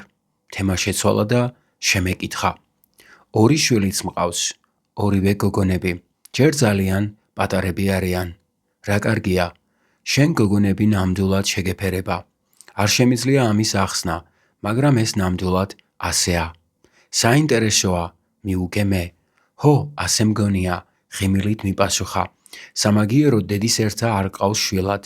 არ დამიგეგმავს, ასე მოხდა. მაინტერესებს რას გრძნობ, როცა ორი გოგონა ყავს. სიმართლე გითხრა, ცოტა უცნაურია. ჩემი უფროსი გოგო საბავშვო ბაღში ნახევარზე მეტნი დედის ერთები არიან. ჩვენი ბავშვობის შემდეგ სამყარო მთლიანად გამოიცვალა. ქალაქებში თითქმის ყველას თითო შვილი ყავს. მე და შენ დროზე ადრე დავიბადეთ. შეიძლება, მიუგე მე, ან დაიქნებ სამყარო ჩვენსკენ გამოიწია. როცა ვუყურებ სახლში ორნი როგორ თამაშობენ, ცოტა მეუცნაურება. ბავშვთა აღზრდის სრულიად განსხვავებული გზა. მე ხომ პატარაობისას სახლში მუდამ მარტო თამაშობდი. მეგონა რომ ყველა ბავშვი ასე იზრდებოდა. ჯაზ ტრიომის იყო შეასრულა კორკოვადოს საკუთარი ვერსია და მომხმარებელთა ტაშიც დაიმსახურა. ჩოულების სამებრ ტრიო ღამ-ღამობით უფრო გულში ჩამწდომად უკრავდა. უფრო მეტ ინტიმს სდებდნენ შესრულებისას. შექმნილ პაუზისას პიანისტი წითელ ღვინოს სვამდა, ხოლო ბასისტი ეწეოდა. შიმამოტომ მოსვა კოქტეილი და ალაპარაკდა. იცი ჰაჯიმე, მე დიდხანს ვერ გადავწყვიტე მოვსულიყავი თუ არა. ამაზე მთელი თვე თავს ვიმტრევდი. შენი ბარის შესახებ რომელიღაც ჟურნალში წავიკითხე, რომელიც სრულიად შემთხვევით გადაუფურცლე. ჯერ ვიფიქრე, რომ რაღაც შეცდომა იყო. შენ და ბარის მესაკუთრე, მაგრამ იქ შენი სახელი და გვარის გარდა ფოტოც იყო. ჩემი ბავშვობის მეზობელი ჰაჯიმე. გამეხარდა შენ რომ დაგინახე, თუნდაც ფოტოსურათზე, მაგრამ დიდხანს ყოფმანობდი, პირადად მენახე თუ არა. იქნებ ორივესთვის ჯობდა, რომ არ მოვსულიყავი. იქნებ საკმარისი ყოფილიყო იმის ცოდნა, რომ შენ ბედნიერი და წარმატებული ცხოვრება გაქვს. მე ხმა გაკმენდილი ვუსმენდი. რადგანაც გავიგე სადაც იყავი, მომეჩვენა რომ მოაზრობა იქნებოდა. ერთხელ მაინც რომ არ შემეხედა შენთვის და აი, აქ ვარ. ვიჯექი და გათვალიერებდი. ვიფიქრე, თუ ვერ შემამჩნევს, ისე წავალ, რომ სიტყვასაც არ ვეტყვიო, მაგრამ თავი ვერ შევიკავე. იმდენი მოგონება მომაწვა, რომ გადავწყვიტე მოგსალმებოდი. რატომ? შევეკითხე. რატომ ფიქრობდი რომ უკეთესი იქნებოდა თუ არ შევხვდებოდით? კოქტეილის ჭიქის თავს თითს უსვამდა და ფიქრებში ჩაიძირა. ვიფიქრე, როცა გნახავდი, მოინდომებდი ჩემზე ყველაფერი გცოდნოდა. აუცილებლად მკითხავდი ვიყავი თუ არა გათხოვილი, სად ვცხოვრობ და ასე და ამგვარად. განა ასე არ არის? რა თქმა უნდა, მაგრამ ეს ბუნებრივია. რა თქმა უნდა, ბუნებრივია. ეტყობა ძალიან არ გინდა ამებზე ილაპარაკო. დაბნეულად გაიღიმა და თავი დამექნია. მის ღიმილს მილიონაირი სახესხვაობა ჰქონდა. მართლაც არ მსურს ამ თემებზე საუბარი. დაგთხოვ, ნურს იმას კითხავ. თუ რატომ არ მსურს? უბრალოდ არ მსურს, რომ ჩემ შესახებ ვისაუბროთ. გრძნობ რაოდენ არაბუნებრივია ასეთი რამის თხოვნა. შეიძლება ჩემზე იფიქრო, რომ განგებ ვცდილობ ღამის იდუმალი ქალის როლი ან და რაღაც მაგის მსგავსი რამ ვითამაშო. აი რატომ ფიქრობდი, რომ აჯობებ და არ მენახე. არ მინდა იფიქრო თითქოს ერთი უცნაური და ახირებული ქალი ვიყო. ეს იყო ერთი მიზეზი, რატომაც გაურბოდი შენთან შეხვედრას. და რა არის მეორე მიზეზი? არ მსურდა იმედგაცრუებული დავრჩენილიყავ. ჯერ ჭიქა შევხედე, ხელში რომ ეჭირა, მერე მზე რა მის სწორ, ხრებამდე ჩამოშვებულ თმებზე გადავიტანე, შემდეგ მის თხელ, ლამაზ ტუჩებზე და ბოლოს მის უძიროდ ხრმა, შავ თვალებში ჩავიხედე. პატარა ხაზი, ზედ ქუთუთოს თავზე ისეთ შთაბეჭდილებას ტოვებდა, თითქოს ხრმად ჩაფიქრდაო. იგივე ხაზმა შორეული ჰორიზონტი გამახსენა. მე ხომ ძალიან მომწონდი და არ მსურდა შეხვედრის შემდეგ იმედი გამცრუებოდა. მერე გაგიცრუბდა იმედი. მან ოდნავ გააქნია თავი. იქ რომ ვიჯექი, გათვალიერებდი. თავდაპირველად სრულიად უცხო მეჩვენე, მოულოდნელად დიდი და თანაც კოსტიუმში, მაგრამ როცა უკეთ დაგაკვირდე, მივხვდი რომ ისევ ის ჰაჯიმე იყავი, ვისაც ასე კარგად ვიცნობდი. არ ვიცი იცი თუ არა, მაგრამ შენი მოძრაობის მანერა არ შეცვლილა ამდენი წლის მანძილზე. არა, ნამდვილად არ ვიცოდი. შევეცადე გამეღიმა, მაგრამ ვერ შევძელი. ხელებისა და თვალების შენეული მოძრაობა, თითების მხოლოდ შენთვის დამახასიათებელი მოძრაობა. თითქოს რაღაცას ბეჭდავდე, წარბების შენეული შეჭმუხნა, თითქოს რაღაცით უკმაყოფილო იყო. ეს ყველაფერი ოდნავადაც არ შეგვცვლია, თუმცა არმანის კოსტიუმი კი გაცვია. არა, კოსტუმი არმანის არ არის. პერანგი და ჰალსტუხი კი, მაგრამ კოსტუმი არა. მას გაეღიმა. როგორც იყო, გავბედე და დავიწყე. შიმამოტო-სან, მთელი ცხოვრება შენი ნახვა მწყუროდა. მსურდა შენთან საუბარი. რამდენი რამე მქონდა შენთვის სათქმელი. მეც მსურდა შენი ნახვა, მითხრა მან. მაგრამ შენ არც ერთხელ არ მოსულხარ. იმედია ეს მაინც არ დაგვიწყებია. მას მერე რაც სხვა სკოლაში გადახვედი, დიდხანს გელოდი. რატომ არ მოდიოდი? რამდენი ვიდარდე, იცი? ვიფიქრე ახალი მეგობრები გაიჩინა და მე სულ დავავიწყდიო. შიმამოტომ სიგარეტი საფერფლეში ჩასრისა. საგულდაგულოდ მოვლილი ვრჩხილები ღია ლაქით შეეღება. ისინი გავდნენ უაღრესად ფაქის, ექსკლუზიურ ნაკეთობას, რომელიც რატომღაც სათანადოდ არ იყო დაფასებული. მეშინოდა, აი რა იყო მიზეზი, ვუთხარი პასუხად, გეშინოდა. გაკვირვებულმა შემეკითხა, რისი გეშინოდა, ჩემი? არა, შენი არა. მეშინოდა რომ დამიწუნებდი. მე ხომ ბავშვი ვიყავი და ვერ წარმოვიდგენდი, რომ მელოდებოდი. მეშინოდა, რომ მომიცილებდი. მეშინოდა რომ სახლში გესტუმრებოდი და ეს შენთვის სულ ერთი იქნებოდა. ამიტომ შევწყვიტე სიარული. ვიფიქრე თუ ამ გრძნობას მაინც ტკივილი უწერია, მოდი ისე დროს შევწყვეტ ურთიერთობას, როცა ერთად ყოფნის საუცხოო მოგონებები მაქვს და ცუდი არაფერი გამახსენდებაო. თავი ოდნავ გადასწია და მიწის თხილი ხელისგულზე დაიდო. რას იზამ? ცხოვრებაში ყველაფერი არც ისე მარტივად ეწყობა, როგორც გვსურს. არა ნამდვილად, არ ხდება ადვილად. არა და ჩვენ ხომ დიდხანს მეგობრობდით. შენს მერე არც სკოლაში და არც უნივერსიტეტში მეგობარი არ მყოლია. ყოველთვის მარტო ვიყავი. რამდენჯერ მიფიქრია, თუ რა დიდებული იქნებოდა, შენ რომ ჩემს გვერდით ყოფილიყავი. შეიძლება ახლოს არ ყოფილიყავ, მაგრამ ხომ შეიძლებოდა წერილები მაინც მიგვეწერა ერთმანეთისთვის. მაშინ ბევრი რამ სხვაგვარად მოხდებოდა. ყოველ შემთხვევაში მე ცხოვრება ბევრად გამიოლდებოდა. ის ცოტა ხანს გაჩუმდა. არ ვიცი რატომ, მაგრამ რაც შენ სხვაგან გადახვედი, სკოლაში ჩემი ცხოვრება გაუფერულდა და ამის გამო კიდევ უფრო ჩავიკეტე საკუთარ თავში.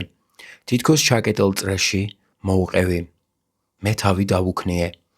არ ვიცი რატომ, მაგრამ დაწყებით კლასებში ყველაფერი საუცხოოდ იყო, მაგრამ მერე რაღაც საშინელება ხდებოდა ჩემს თავს. თითქოს ჭაში ამოვყავი თავი. რაოდენ ნაცნობი გრძნობაა, ზუსტად მასევ გრძნობდი თავს. მთელი 8 წლის მანძილზე, უნივერსიტეტის დამთავრებიდან იუკიკოს გაცნობამდე. ერთი რამ თუ არასწორად წაგივიდა, მერე ყველაფერი, ბანქოს ქაღალდით აშენებული, სახლივით ჩამოგენგრევა და ვერაფრით გამოაღწევ, სანამ ვინმე არ ამოგათრევს ნანგრევებიდან. მე ხომ კოჭლი ვარ. ის რაც ჩვეულებრივ ადამიანს ყოველგვარი დაძაბვის გარეშე შეუძლია გააკეთოს, მე არ ხელმეწიფება. წიგნთა კითხვას მივეწალე და საკუთარი სამყარო შევქმენი. სხვათაგან ძალიან გამოვირჩეოდი, გარეგნულადაც კი. ბევრი ფიქრობდა ჩემზე, ქედ მაღალიაო და შეიძლება მართლაც გავხდი კიდეც ასეთი. შენ მომაჯადოებელი ხარ. მან კიდევ ერთი სიგარეტი ჩაიდო. მე კვლავ ასანთი ავუნთე. მართლა მიგაჩნია რომ ლამაზი ვარ? კითხა მან. კი. მაგრამ ეს ალბათ წამდა უწუმ გესმის. შიმამოტომ გაიღიმა. არა, არც ისე ხშირად. სიმართლე გითხრა, ნამდვილად არ ვგიჟდები ჩემს სახეზე და ძალიან მასიამოვნე, ასე თუ მიგაჩნია. სამწუხაროდ სხვა ქალებს რატომღაც ძალიან არ მოვწონვარ. რამდენჯერ მიფიქრია, სულაც არ მსურს ხალხს ლამაზად მივაჩდე. მირჩევნია ჩვეულებრივი გოგო ვიყო, მეგობრებით სავსე, როგორც ხალხის უმრავლესობაა. შიმამოტომ დაღზე ხელი გადმოსწია და ხელზე მსუბუქად მომიჭრა. მიხარია რომ ცხოვრება აწყობილი გაქვს. მე გაჩუმებული ვიყავი. განა, ბედნიერი არ ხარ? შემეკითხა. არ ვიცი. ყოველ შემთხვევაში უბედური ნამდვილად არ ვარ და არც მარტოსული. ცოტა ხნის შემდეგ კი დავუმატე. ხშირად მომსვლია აზრად, რომ ჩემი ცხოვრების უბედნიერესი წუთები 12 წლისას მქონდა. მაშინ როცა თქვენ საცხოვრებელ ოთახში მუსიკას მარტონი ვუსმენდით. ის გრამფირფიტები კვლავ შენახული მაქვს. ნატ კინგ კოული, როსინი, პერგიუნდ სუიტა და ყველა დანარჩენი. ყველა შენახული მაქვს. როცა მამა გარდამეცვალა, ყველა წამოვიღე და შევინახე. ძალიან ვურთხელდებოდი და ეხლაც კი. არც ერთ მათგანს, არც ერთი ნაკაწრი არ აქვს. ალბათ გახსოვს, როგორ სათუთად ველოლიავებოდი გრამფირფიტებს. მამა გარდაგვცვლია. უკვე 5 წელია. სწორნაწლავის კიბოთი. საშინლად გაწვალდა, არა და ყოველთვის ჩანმრთელი იყო. მამამისი რამდენჯერმე მყავდა ნანახი და ყოველთვის იმ მუხას მაგონებდა, ეზოში რომ ედგათ. დედა ხომ ჯანმრთელად ყავს? ალბათ. მისმა კილომ შემაკრთო. რა, არ ხართ კარგ ურთიერთობაში? შიმამოტომ თავისი დაიქერი გამოცალა. ჭიქა დაღზე დადო და ბარმენს შეეკითხა, რომელ საფირმო კოქტეილს მირჩევდით. ჩვენ რამდენიმე სპეციალურ კოქტეილს ვამზადებთ. ვუთხარი მას, ყველაზე დიდი პოპულარობით წითელ ჩიტას ბუდეს სარგებლობს, რომელსაც ბარის სახელივე ჰქვია. ეს ნაზავი ჩემი შედგენილია. რომის და არყის ბაზაზე ყენდება, მაგრამ სასიამოვნო გემო აქვს. ოღონდ იცოდე, ადვილად ათრობს. ქალთა საცდუნებლად მოგიგონიათ. ეგ ხომ ყველა კოქტეილის მთავარი აზრია. მას გაეცინა, კარგი, გავსინჯავ. როცა კოქტეილი მის წინ დადეს, მან ჭიქა ასწია და შუქზე გახედა. ფერი შეამოწმა, შემდეგ გემო გაუსინჯა. თვალები დახუჭა და მხოლოდ ამის შემდეგ მოსვა გაბედვით. რა დახვეწილი გემო აქვს? არც ტკბილი და არც მწარე, მსუბუქი, თითქოს სულაც არაა მაგარი, მაგრამ ნამდვილად გრძნობ. არ ვიცოდი თუ ამის ნიჭიც ქონდა. რას ამბობ, მე ხომ თაროს დალაგებაც არ შემიძლია. წარმოდგენა არ მაქვს, მანქანაში ზეთის ფილტრი როგორ უნდა გამოიცვალოს. არ დაიჯერებ, მაგრამ კონვერტზე მარკას საჭირო ადგილას ვერ ვაწებებ. ტელეფონზეც ყოველთვის არასწორ ნომერს ვკრებ. ეგაა რამდენიმე სახეობის კოქტეილი გამომდის და ისინი ხალხს მოსწონთ. მან ჭიქა დადო და ცოტა ხანს შიგნით ჩასცქეროდა. როცა ჭიქა გადასწია, ჭერის ნათურების ანარეკლი ჭიქაში უცნაურად აციმციმდა. დედა დიდი ხანია აღარ მინახავს. დაახლოებით 10 წლის წინ განხეთქილება მოგვივიდა და მას მერე თითქმის აღარ ხვდებით. რა თქმა უნდა, მამის დაკრძალვისას ნახე. ჯაზ ტრიომ შეასრულა საკუთარი კომპოზიცია ბლუზის სტილში და მერე Star-Crossed Lovers დაუკრეს. მე როცა ბარში ვიყავი, პიანისტი ხშირად უკრავდა ამ ბალადას, რადგან იცოდა, რომ მიყვარდა მისი მოსმენა. ის არ მიეკუთვნებოდა ელინგტონის ყველაზე უფრო გახმაურებულ მელოდიათა რიცხვს და არც ჩემი ცხოვრების რაიმე განსაკუთრებულ ამბავთან იყო დაკავშირებული. ოღონდ მოხდა ისე, რომ როცა ის პირველად მოვისმინე, გულს სხვაგვარად მოხვდა და კომპოზიციის ზოგიერთი ადგილი ღრმად ჩამჩა შიგნით. სტუდენტობისას და მერეც, როცა სახელმძღვანელოთა გამომცემლობაში მუშაობდი, სახლში მობრუნებული ხშირად ვუსმენდი ამ ნაწილს დიუკ ელინგტონის ალბომიდან Such Sweet Thunder. ერთ ადგილზე იქ ჯონ ჰოჯს ძალიან მგრძნობიარე და ელეგანტური სოლო აქვს. როცა კი ამ ლამაზ მელოდიას ვუსმენდი, ის დღეები მიბრუნდებოდნენ. ის დრო ნამდვილად არ იყო ჩემი ცხოვრების უბედნიერესი პერიოდი. ცხოვრობდი ჩემთვის და მახსენდებოდა ის აუხდენელი მიზნები, რომლითაც სავსე ვიყავი ახალგაზრდობაში. მაშინ ხომ ბევრად უფრო ახალგაზრდა, ბევრად უფრო ღარიბი და მარტოსული ვიყავი. ამის მიუხედავად მაშინ საკუთარი მესთვის არ მეღალატა და მხოლოდ ყველაზე არსებითით ვიზღუდებოდი. მაშინ მოსმენილი მუსიკის ყოველი ნოტი, წაკითხulis ყოველი სტრიქონი ღრმად აღმბეჭდოდა სამშვინელი სიღრმეში. სამართებლივით ბასრი ნერვები მქონდა და თვალები გამჭრიახი მზერით მიბრწყინავდნენ. ყოველთვის როცა კი ამ მუსიკას ვუსმენდი, მაშინდელი თვალები მახსენდებოდა, რომლებიც თითქოს უკანა სარკიდან მიცქერდნენ. იცი, სანამ უფროს კლასებში გადავიდოდი, ერთხელ შენი ნახვა გადავწყვიტე. მაშინ თავს ისე მარტოსულად ვგრძნობდი, რომ მეტი სატანა აღარ შემეძლო. ვცადე შენთვის დამერეკა, მაგრამ არ მპასუხობდი. მერე მატარებელს გამოვყევი და სახლში მოგაგითხე, მაგრამ იმ სახლის აპოსტო ყუთს სხვა ადამიანის გვარი ეწერა. მამა სხვაგან გადაიყვანეს სამუშაოდ და შენი გადასვლიდან 2 წლის მერე ჩვენს გადავსახლდით ფუჩის სავაში. ენოში მას ახლოს. მე იქ ცხოვრობდი მანამ სანამ უნივერსიტეტში არ მოვეწყე. ახალგადასულმა იქიდან ღია ბარათი გამოგიგზავნე. ჩემი ახალი მისამართით. განა არ მიიღე? მე თავი გადავაქნიე. რომ მიმეღო, პასუხსაც აგიბრუნებდი. ნამდვილად უცნაურია, ეტყობა სადღაც რაღაც აურიეს. ან იქნებ ჩვენ ვართ უიღბლონი. მითხრა მან. ზედიზედ სხვათა მიერ დაშვებული რამდენიმე შეცდომა და ერთმანეთი დაუკარგეთ. კარგი, რაც იყო.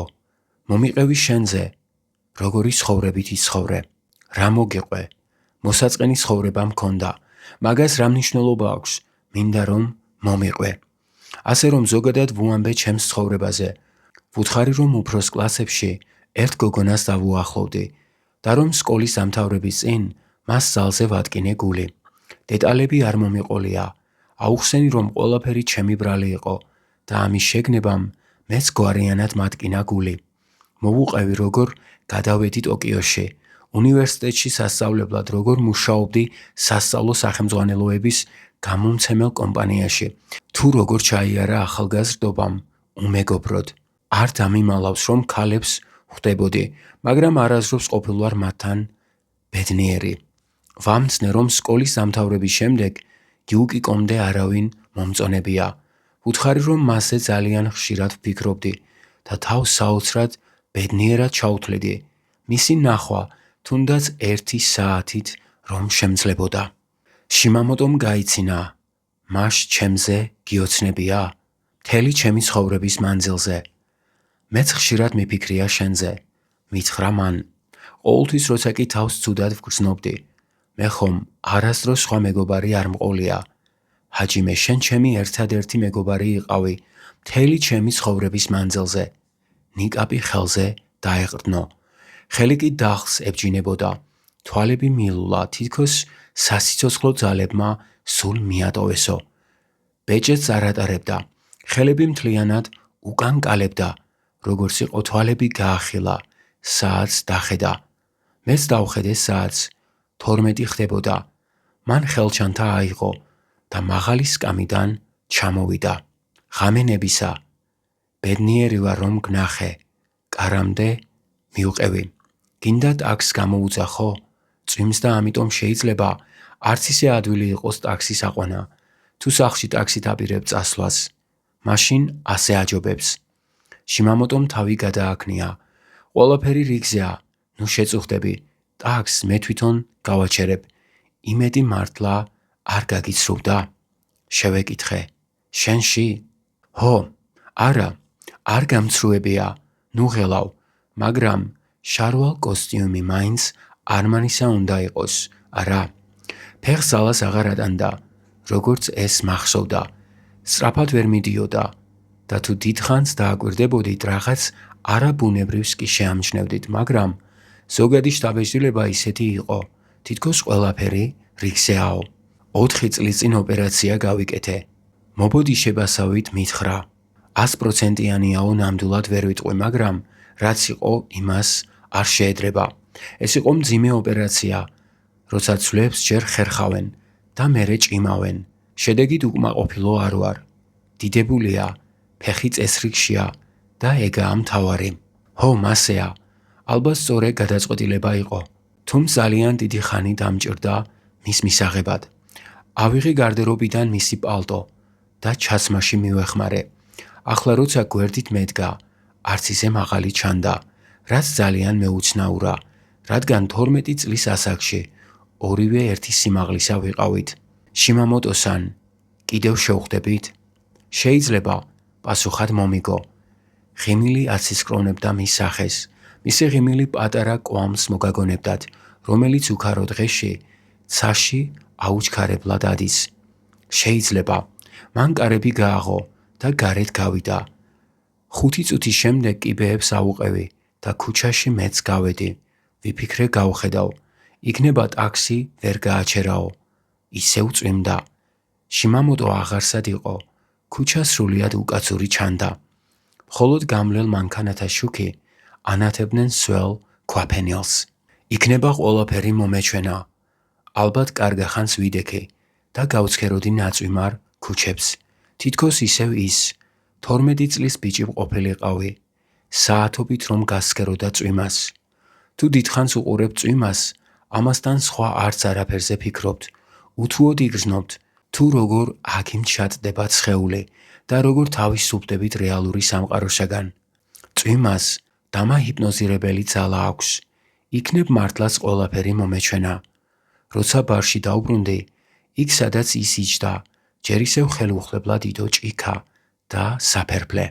საფერფლეში ისევ ბოლავდა ორიოდე ჩაუმქრალი სიგარეტი, რომელთაც ოდნავ ემჩნეოდათ პომადის ნაკვალევი. იქვე დავჯექი და თვალები დავხუჭე. მუსიკის ხმა ძლივს აღწევდა ჩემამდე და საკუთარ თავთან განმარტოვდი. ნაზი ღამის სიბნელეში წვიმა უხმოდ ეშვებოდა ციდან. მეორე ნაწილის დასასრული. მადლობა რომ გვისმენთ. მომავალ შეხვედრამდე.